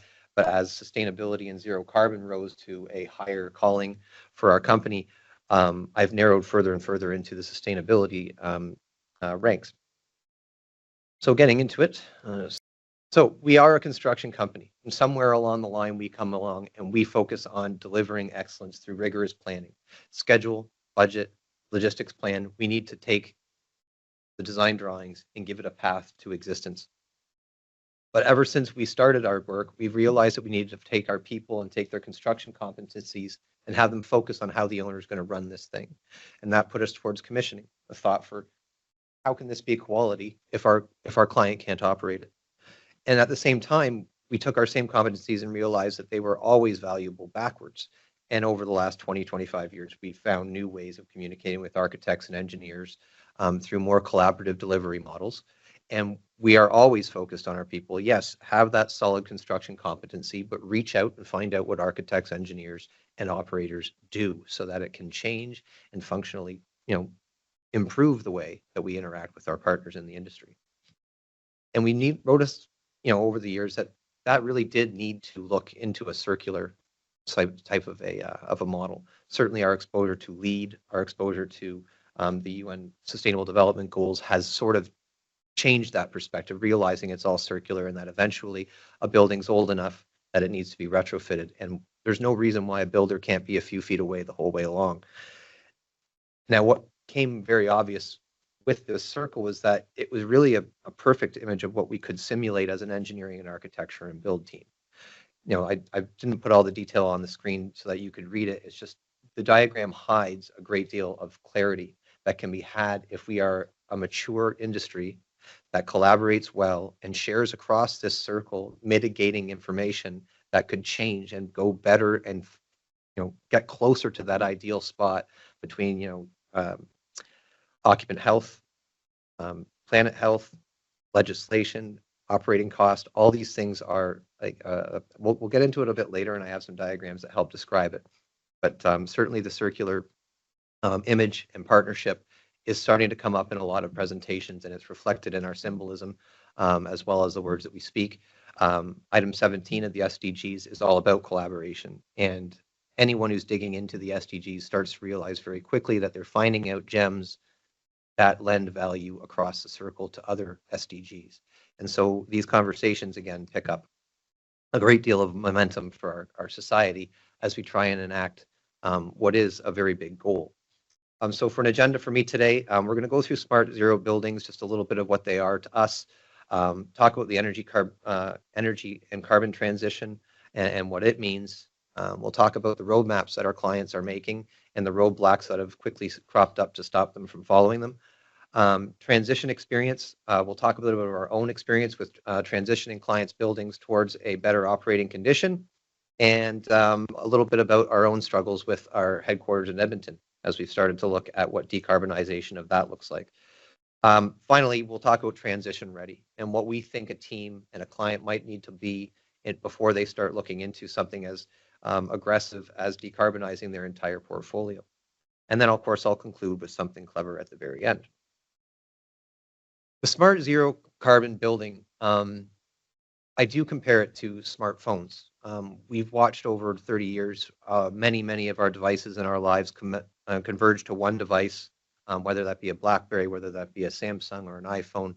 Somehow these corporations were able to take functionality from multiple industries, convert them into one device, and within a decade be delivering them at scale. I believe we're doing the same thing in the building industry, so looking at the iPhone is not such a bad idea. This is a piece of art from my friend Ben, who went to get his master's in industrial design, and his first assignment was to pick apart the Apple iPhone and go back through where it came from. And as you trace through his artwork and out to the perimeter of the screen, you start to get an idea of the scope of work involved in converging all of this into one tiny little device. Now, buildings are way more complex than cell phones. I don't have all day to argue that. I think most people in the room would probably agree with me if they've been encountering them, certainly in recent years. But our Steve Jobs won't be able to push people around and make the demands that were necessary to make this happen at the speed it will. We are an industry separated by corporate firewalls on all sides that need to find a way to cooperate and do this exact same thing collaboratively. So collaborative will be a word that comes up a lot. We're certainly keen on delivering a new product to the world. We believe that the smart green building is something amazing. We feel it far exceeds what came before it, much the same way what came before. The smartphone was a flip phone. I don't believe that portfolio managers will recognize the world when they finally have all of their data in front of them and an understanding of what their empire is doing at every moment during the day. So the Smart Building Zero building is a bespoke integrated product. begging for more innovation and begging for more innovation on process and integrative process. We're talking about increased human health and productivity, includes improved climate resistance, which tends to show up among the materials as well as the operating equipment that runs the building, networked and automated controls powered by AI, heightened response to security, natural lighting and ventilation schemes, organic and biophilic materials, which actually do tie into the capability of detecting and managing pathogens, wired for live monitoring and control, programmed to communicate performance live to its owners. It's innovations on all 30 divisions of master format. So when the builder receives a set of drawings, we are keenly aware that there's a lot going on there. So it's a balancing act, and we need to dive into the simulation process deeply. And all of this, of course, is being driven by the UN Sustainable Development Goals at a distance. We can see indirectly our involvement in number 11, sustainable cities and communities. And after a little while of focusing on that, whether it be the well building standard or the clean water concerns within LEED, climate action, you start to see the effects on the other SDGs once you dig into any one of them. And before long, you can start to see their effect on all. And number 17, of course, does that job of wrapping them all together. For the sake of today, I did pull out some specifics. 11.1 under the Sustainable Cities talks about adequate, safe, and affordable housing and upgrading slums. You'll see a little bit of my presentation later. We've had a little bit of progress in delivering green living for affordable housing in Canada, and we hope to put some more effort into that. Also by 2030, improving air quality and municipal living conditions. Much of our drive to initiate rather than just plan decarbonization, but is a drive to get action going to change the living conditions within the city. When we do shut down the boiler plants, when we do shut down the gas burning equipment, there will be a tangible increase in the livability of the air in the cities. Waste management is a tricky one. That's another one under 11.6. The construction industry has been going through a long curve of learning how to recycle. First through the LEED program, and of course now as the screws get tightened closer to find out where things are really going, there's new innovations happening there as well. But really number 17 is my favorite because it says the same message that we're speaking today. It requires partnerships between governments, the private sector, and civil society. And we've certainly seen that with our P3 projects and experimenting alongside the government with delivering a new kind of facility to the world. Our early experience then with sustainable cities and communities. It's about establishing process. It's about trying to find a way to have the conversation to get the risks known and into the schedule, into the budget, and into the logistics plan. That does seem very old-fashioned, but that is how buildings still get built. There's just more complexity to pack into it. So there's everything from the life cycle carbon analysis on the embodied carbon side to the energy analysis and energy modeling on the operating carbon side. It's an invitation to more complex processes that embrace rather than avoid responsibility for feedback and for enrichment of the process. Why are we doing this? Well, in Canada, and the States has similar items. I just haven't studied them as well. This is Natural Resource Canada's green building strategy.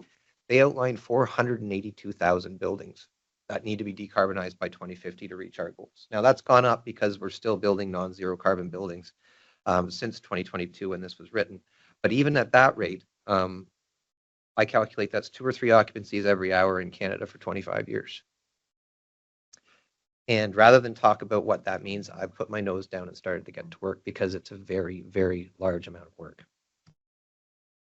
The International Energy Agency helps us keep tabs on the building sector in general, and we see a flat line across from 2010 to 2022. That line is celebrated by the Green Building Council. It should be. Humanity has seemed to quell or level off the amount of greenhouse gas that buildings are putting out. However, if you look at the 2030 spot on the histogram up there at around 4.5-5 gigatons of CO2, there's no getting there at all with the new buildings. We can build them as green as we want. Unless they're able to pull back that carbon, we are going to have to get our hands dirty, roll up our sleeves, and retrofit our existing buildings. So energy carbon transition, and what does that look like? Well, in Canada, we've suggested with the zero carbon building standard, and the US GBC, I believe, has LEED Zero. We have ILFI as well, who offers their zero carbon standard. But again, just a standard that's something that allows people without a government standard to calculate what it is that they're doing in terms of embodied and operating carbon. Buildings obviously must do their part. And the thing I like most about the evolving standards, this one in particular, is that when a project can't quite get there, when they can't cut all combustion out for one reason or another, there are techniques and mechanisms within the standard, particularly the zero carbon transition plan, that is reviewed, and the client is coached on having a proper plan to retire that carbon on some acceptable timeline. This is starting to pick up speed. PCL is about to deliver a transit facility in Guelph, the city of Guelph, for the zero carbon building standard. Obviously, whenever people make plans, there are roadblocks, and there has been many roadmaps written. Many of our clients have a whole stack of reports that have come at great expense to tell them in general, and I do mean in general, what their plans are going to be to meet their goals for 2050 or before. Now, the roadblocks that we put up here are, we've been gained from situations like this, where people come together and talk about where their projects jammed and where their projects got hung up. I don't want to go through all of them today because we're a little bit stacked for time, but I think if you go through them just now, you'll recognize some of the problems that have come up. Just highlighting a few, building performance definition is not defined in Canada by the Ontario Building Code or the National Building Code yet. The Model National Energy Code has been upgraded, but in no way does it offer a clear view. So all of our clients are sort of creating their own path, and it's based somewhere between cost, somewhere between carbon. Some commonality for this pursuit would be very valuable, and we certainly are working with our groups in Canada to push for code updates and clarity on what the right way to go is. But certainly we're out there trying to bring down these roadblocks and pave the way for action on the decarbonization front. Our transition experience. I put a few pictures up on the screen. Starting up at the top of the screen there with 95 Wellington, that was a facade replacement of an occupied building, not a zero carbon building. In fact, you don't get to zero carbon buildings until you get down to the Royal York Hotel. But the slide here today is to show you the slow progression of PCL's involvement in our clients' journey to zero carbon. They didn't exactly invite their architect or their engineer, or certainly not their builder, to do a lot of this strategy work, but we recognize their very valiant work in starting that work. And as late as 15 years ago, we were on 95 Wellington upgrading facades, and we've been banking this experience knowing that it's coming. We have a city with many, many facades older than 1970, and how to get those facades off and replaced, resilient and low carbon, is of great interest to us. The library and archives, the center block, those are government jobs I won't speak too much about. Center block in particular, we're digging up the earth all around that old building and trying to find ways to make it green. The library and archives is one of the lowest carbon library facilities in North America, and they're very, very proud of that. Where I get excited is when we get down to the Royal York Hotel. Royal York Hotel is located in downtown Toronto. 1850, I believe it was built. Very old building, but it's also on the center hub of a whole bunch of district energy activity, key being Enwave with their district heating and cooling. The Fairmont Royal York Hotel has managed to make themselves somewhat of a battery and an assistance to that system. They can basically take rejected heat and provide rejected heat at opportune times using the control systems that are now knitted together. The hotel occupancy is hardwired to the operation of the domestic water plant. It starts looking out constantly a week ahead. We have this many people coming. Where is energy free? Here's our place to store domestic hot water. We need it full by this time Friday for the weekend. And Taylor Swift is coming, and there's going to need a lot of domestic water. Oh, sorry. Before I go on, Ken Sobel Tower, perhaps my favorite. That was a passive house Enerfit project. We got that affordable housing project from Hamilton and handed it back with a 94% energy reduction. If we can do that for all affordable housing, we could probably provide better affordable housing and more affordable housing than ever before. So we're very excited about that opportunity. That's connected to the tower renewal project. There's a link on my conclusion slide if you're interested in looking at that. But that's a group that's entirely interested in renewing towers, and particularly for affordable housing. We're looking at the sister building to this one in downtown Toronto to do something similar to it very soon. Moving into the States and going very quickly, we've found a lot of success in industrial energy. And we've been doing a lot of work with Cal Bio for agricultural gas. Some people have been known to call it cow farts, but it amounts to certainly a lot more than that by the time you start bottling it and selling it. So our solar group in particular in the States and Canada is going very, very well. And we have a group in Australia doing the same thing. For all of these clients, we're trying to find the intersection of value and vision. And that's not always an easy thing when the path is assembled from multiple sources. So somewhere in this map of the green standards, there's a spot that each client wants to land at. And each client's a little bit different. Each client has a little bit of a different drive. And again, that's requiring a listening builder, a listening engineer, and a listening architect operating together to find that ideal spot.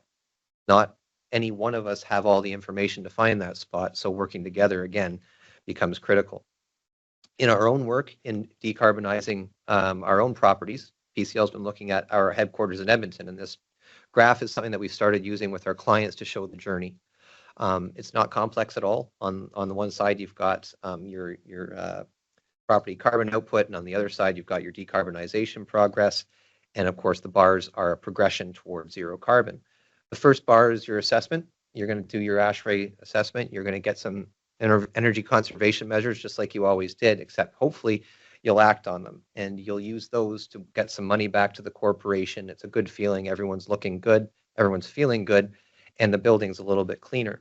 But at the same time, you're receiving from your audit an idea and the groundworks for a capital plan that takes you to zero carbon in 2050. And if it's not a capital plan, then you're probably not being serious about it.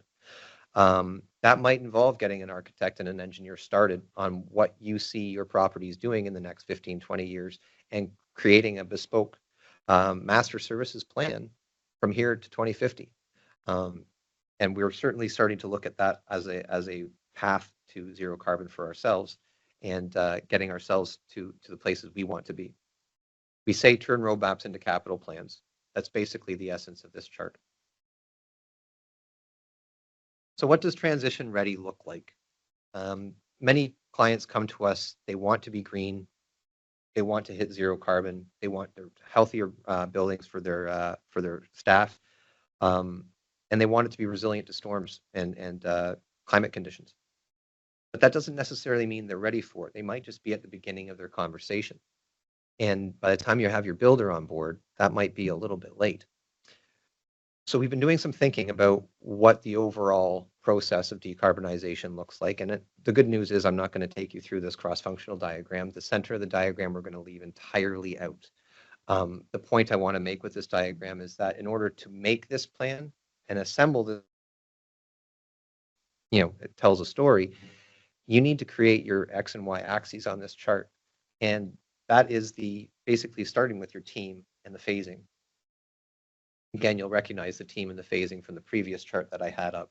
This is just a further exhaustion of the same idea. So starting with your client, what are your overarching ESG goals? Does your client have an actual goal that they're going for, or are they still asking the questions? By the time you start designing pricing and scheduling, you're going to want to have decided on your certification process. I can't tell enough stories about the times when zero carbon certification is dropped at the 11th hour and all the engineers and architects go, oh yeah, okay, we're good. And the builders just sort of mumble and then call a meeting a week later saying, whoa, we got some questions. So the testing, the kinds of things that we have to do along the way, the bookkeeping, the paperwork, those are all housed in the certification process. So again, do you have that certification standard in mind? Have you thought through what the effect of choosing that certification standard are? These are all things that people need to ask themselves before they get into things. Second of all, have you looked at the resulting building that you're going to get? And do the people that you have the capacity to operate it well, at least to the numbers that they've posted that they said it would? Are they going to be able to make the meter reading say 0 at the end of the year? When we talk about the team, what are the roles of architect, engineer, specialist, client, contractor? There's a lot of people on board these things. There's third-party commissioning agents that try and tie together the plan from the outset. I know that PCL is always looking for that person to latch onto and get started as soon as we possibly can, and talking about the details of getting the project executed. You also have to start talking about energy and carbon and what tools are they going to use. Are you going to use BIM? Are you for LCA? If you're going to use BIM for LCA, then everyone has to agree to the BIM rules. Everyone has to go through a BIM coordination process, and that often isn't done yet. So again, these are all questions that should be asked early on when you're putting your team together, and who's going to be responsible for energy model, who's going to be responsible for LCA, and who's going to make sure that they're all being tied together and no one's off with their own energy model, sizing boilers because they're really not cool with the envelope engineer.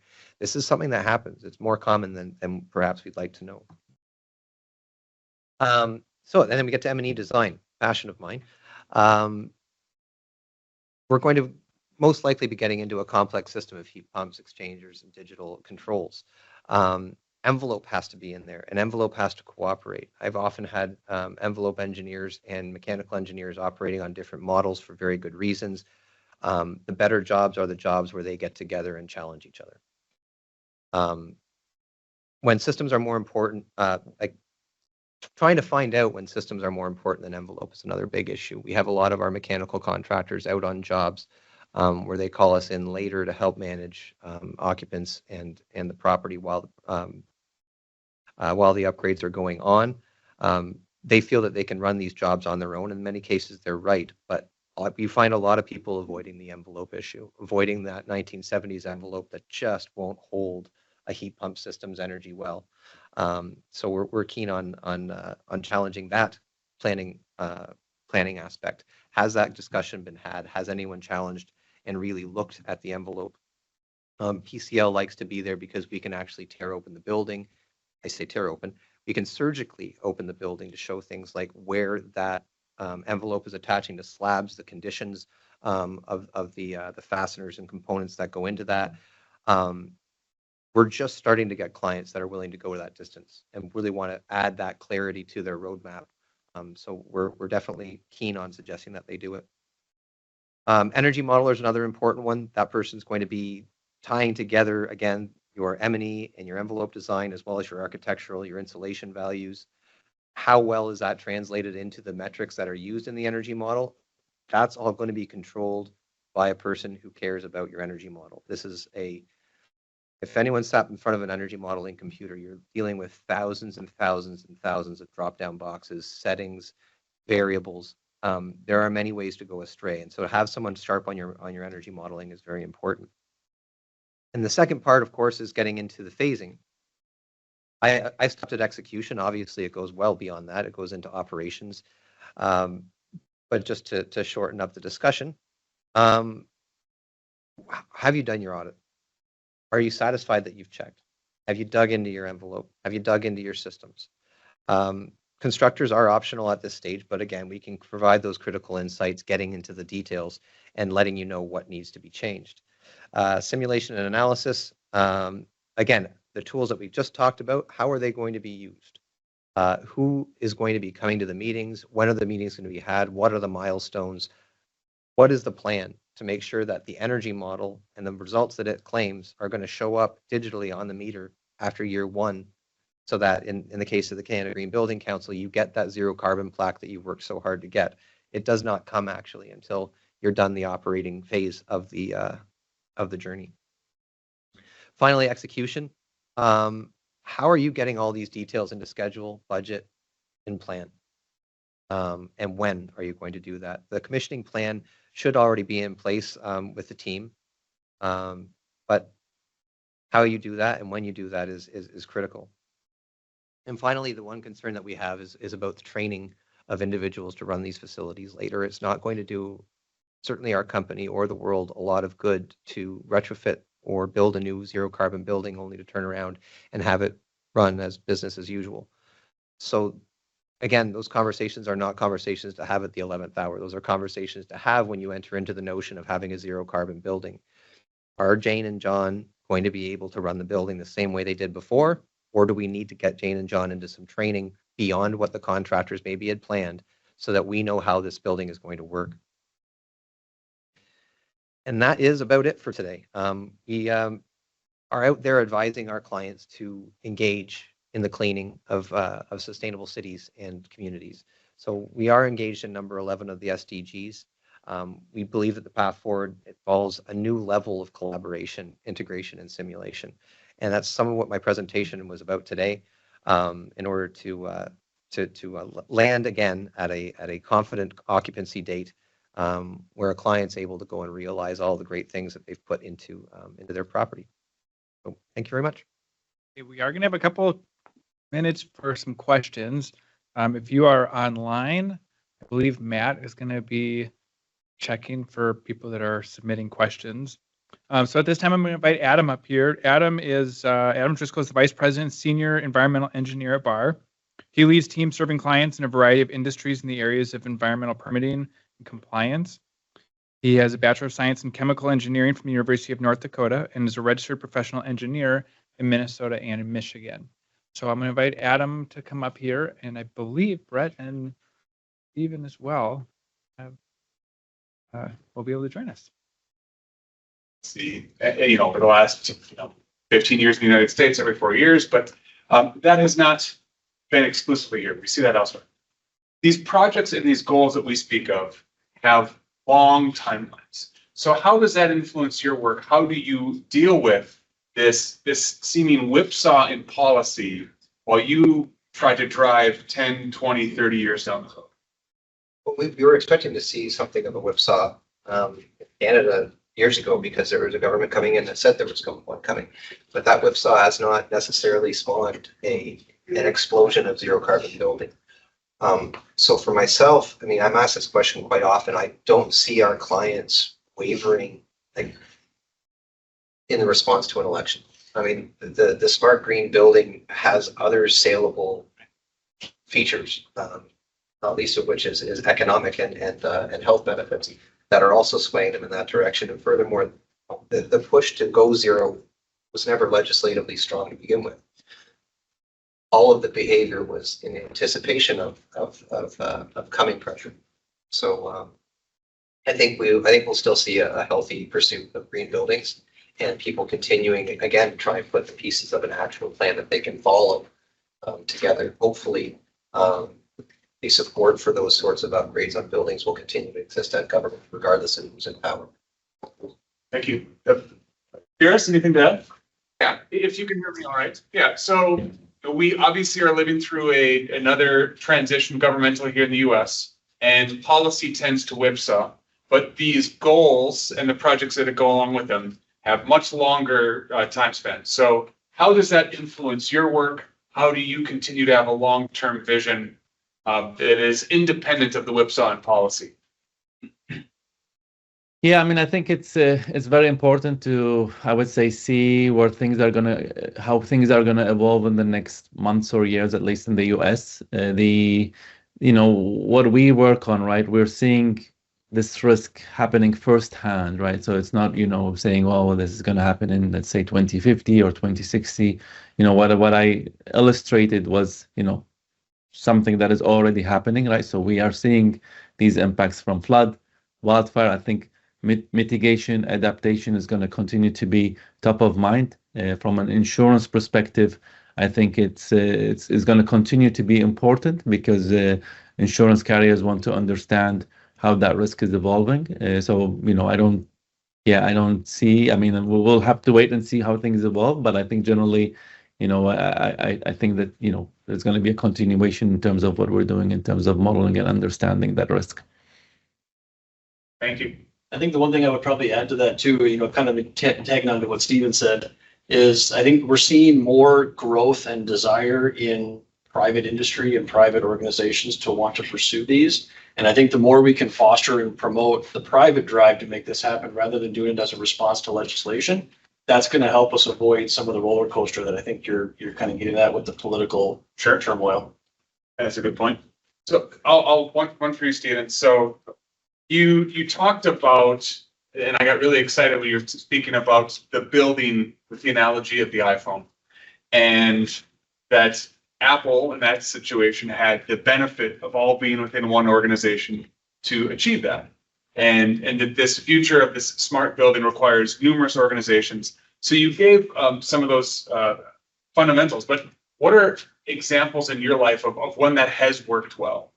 Is it that you all have had other partnering companies you have a long-term relationship of working with, you approach projects in a similar approach?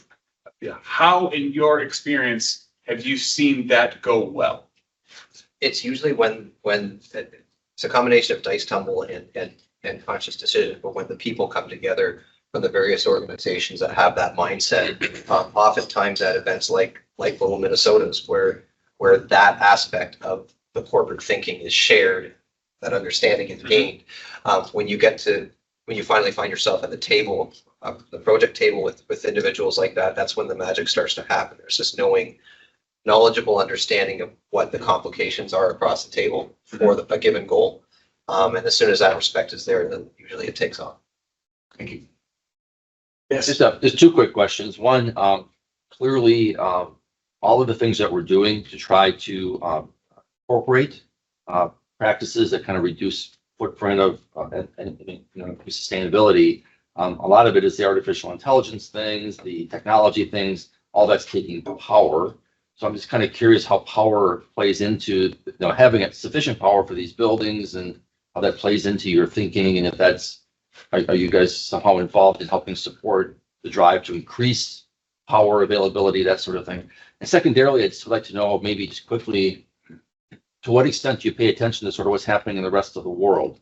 And I mean, certainly we're talking about Canada, so we got a sense of what's happening there, but there's everybody else in the world is kind of working on similar kinds of things too. So I imagine there must be some sharing or some discussion that goes on, or forums in which you can kind of hear like how the insurance industry is reacting in Europe compared to it is here, and are there learnings coming that direction? Is that helpful? Is there sort of a bigger conversation going on out there that's aiding you guys in the work you're trying to get done?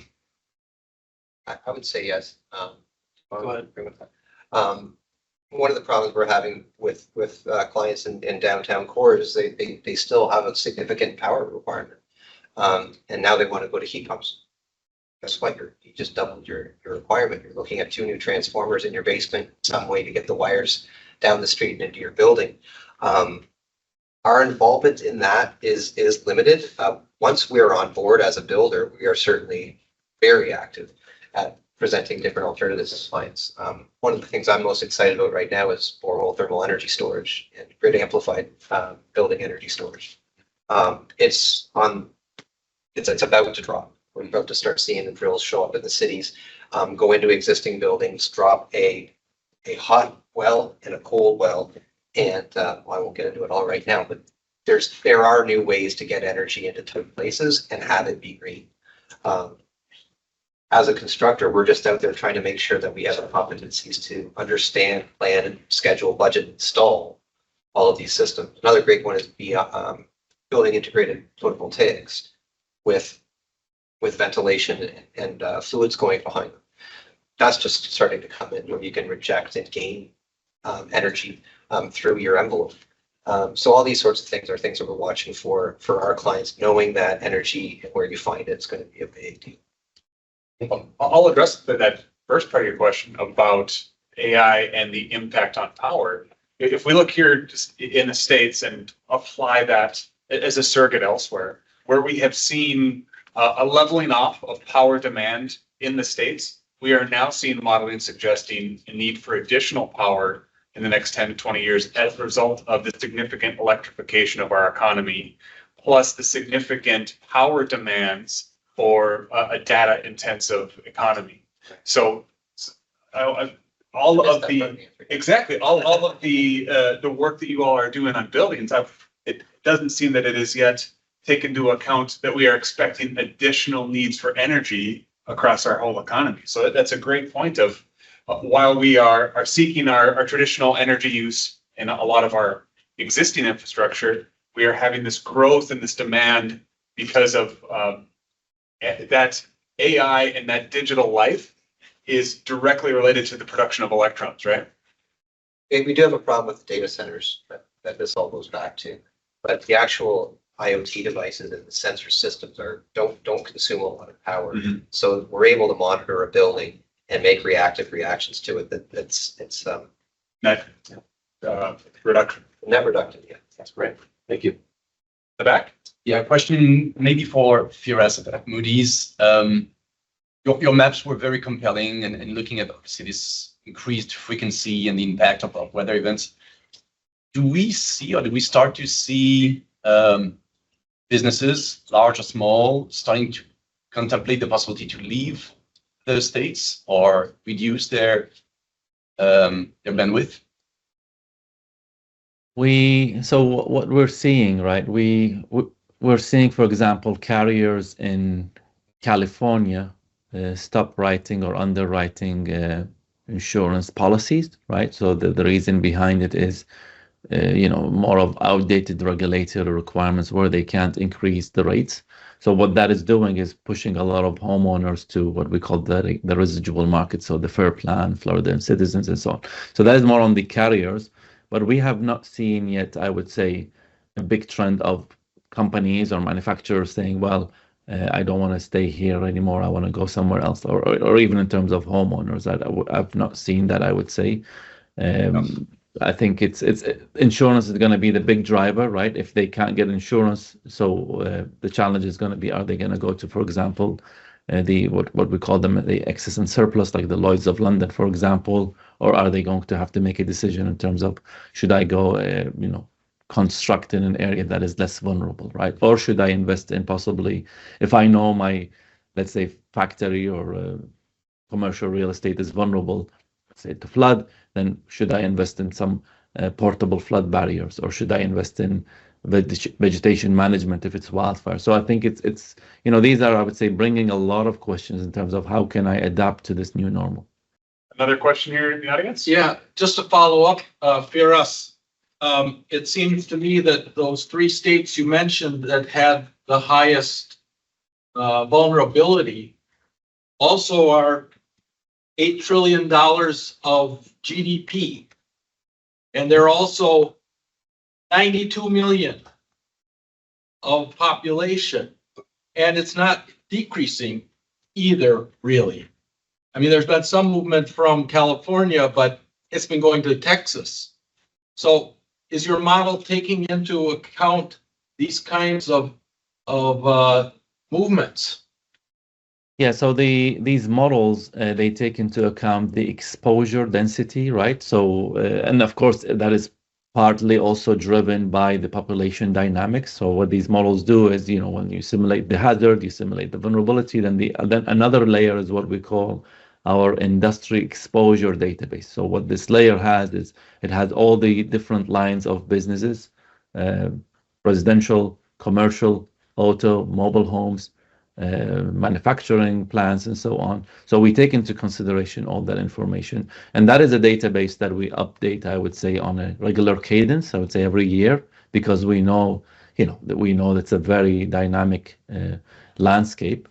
And if you run our model over an industry exposure database from 5 years ago versus now, in areas like Dallas, in areas like in some parts of California as well, given how that is evolving, you will see a completely different picture when it comes to the average annual loss for a specific state or a return period of loss. So yes, the model takes that into consideration. And then, of course, within Moody's and not within the insurance solutions, we have other units that also look into population migration, and we're working with them closely to see how we can find synergies to also feed that more explicitly into the models as well. I hope that answers your question. I believe we had a question come in digitally. One question from online. Can you hear me okay? How stable is reliance on AI for climate resilient strategic modeling policymaking? Can climate resilience strategies be more inclusive of underrepresented communities and marginalized low-income clusters, which are the most vulnerable to the havoc caused by climate change disasters? I think the question is getting at the interconnectedness of things. brave souls. Yeah, happy to take a stab at. So what we're seeing, right? Generally, when we are seeing some of these large events, let's say maybe going back to the flood insurance gap, right? Going back to what we're seeing, again, we're seeing a lot of these, let's say, low-income communities being impacted higher than as compared to other, communities. The reason behind it, right, is in many cases they don't understand the risk very well. The infrastructure maybe is not coping with the risk, and then also it's going to come down to affordability, right? Which is, well, today this is my monthly payment.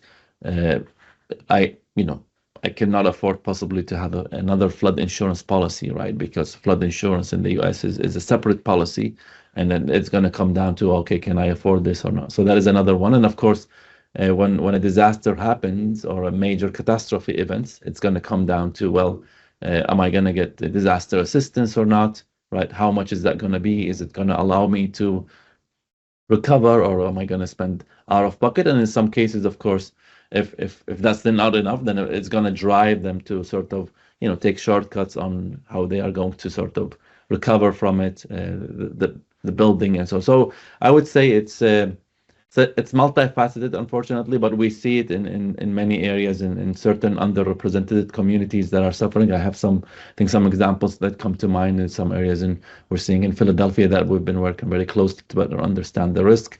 But we are seeing also some, I would say, projects that are possibly coming into the future, like more protection levies and so on. So these are, I would say, funded by the federal government or the state in certain cases. Thank you. Yeah, just a general comment about AI. In general, your AI is like any other computer simulation. It's only going to be as good as how it's been programmed. So if you program your AI and you ignore those clusters of lower income people, then your AI will ignore those clusters of lower income people. So hopefully where we're using AI, particularly in construction, for making decisions about how the building's going to be run, or on a grid based on where energy is going to be available, those sorts of considerations are built in. Well, one more, we're running a little over, but this has been really good, and we want to make sure that we leave some time for some networking and discussion at the end. Yes? Are like the most popular building materials in construction, right? And they also have an extremely high carbon footprint. So I was wondering what PCL and Bar Engineering do to, like, if they're experimenting with other building materials or anything like that. Well, as a matter of fact, the concrete industry has been the biggest experimenter for the duration of their existence, and it wasn't for the environment, it was for their bottom line. The less lime they put in your cement, the better it is for, like, the cheaper it is. You don't have to crack it all up, bake it, separate it, and ship it. So the best supplemental material was fly ash for a very long time when we were burning coal everywhere, but that's getting harder to find as coal disappears. So you don't want to get caught lamenting the lack of coal burning plants, but here I'm doing it. So yeah, we're within the concrete recipe itself, yes. Outside of the concrete recipe, also yes, but not for the major facilities, more for the residential. There's different sort of blocks, different components being made out of all sorts of different materials, waste materials, biomaterials, and we're certainly looking to use those on our interiors and our cladding, on our commercial structures as well. One thing I would add to that, just in terms of kind of emerging structure types that are trying to get away from some of those materials, it's still fairly new and it's proving a little bit challenging to scale at times. But there are a lot of projects looking at mass timber as the primary structure of the building, which essentially the structure type goes up very similar to a steel building, but instead of using steel beams and steel members, you're using large old timber resources to construct those structural materials, and all of that being renewable and getting into the forestry industry and things like that. That is an area that I can see some of that going, but it's, like I said, it's a challenge to build on the scale that we sometimes need to build, which is why steel and concrete are kind of the default. When you need to build a high rise downtown, it's a little bit hard to do that on wood. Well, can everyone join me in thanking our speakers today? And so again, thanks to everyone today. What a terrific program. This intersection between our buildings and our engineering and our insurance. really fascinating to get that kind of an inside look together today. So terrific to have you all here. Thanks to all of you. Where are the Global Minnesota members in the room? Raise your hands. Got a few of you, all right. So we're very thankful to our members, our corporate members and individual members that are here today. Again, a huge thanks to Bar Engineering for hosting and to Moody's, PCL Construction, and Bar for presenting today as well. Global Minnesota will be presenting a number of upcoming events. So there's a wonderful flyer as you came in. Please grab a hold of that. We have some really terrific things on the horizon. Probably our biggest corporate business event of the year is coming up on December 5th. That is our Global Business Outlook event. Last year's inaugural one was just a huge success for us. We were at the 3M Innovation Center. It went so well there. We're going back there again, both from the standpoint that you get an incredible program and you get a chance to actually get a tour, if you'd like, of the Innovation Center too. But we're going to have great content, terrific speakers, really terrific networking opportunity. We hope you guys will come join us. I know Katie, who's in the room in the back, she would be happy to help sign you up right here today if you'd like to come to Global Business Outlook and join us for that terrific program. We also have our, oh, and by the way, I think if you become a new member today, you also get a free ticket to the event. Is that right, Katie?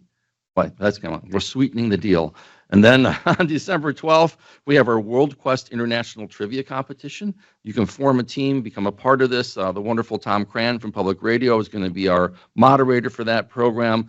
But come join if you're an international trivia enthusiast. We can have a fun night of camaraderie, food, and really having a chance to learn a bit more about the world. And the last thing is to save the date for the U.S. policy update. We have a terrific event we do in January every year where we give you a U.S. policy review forward look into what's going to be coming for U.S. foreign policy in the year ahead. Tom Hansen, diplomat in residence from with the university system, is going to be doing the presenting again this year. He's an incredible presenter. I hope you guys will all come join us for that as well. So again, a huge round of applause for our speakers, our presenters, for Bar Engineering. Thanks to everybody again today, and thanks to all of you. I know we have some coffee and thing over here. Please stick around, talk, connect, get to know each other.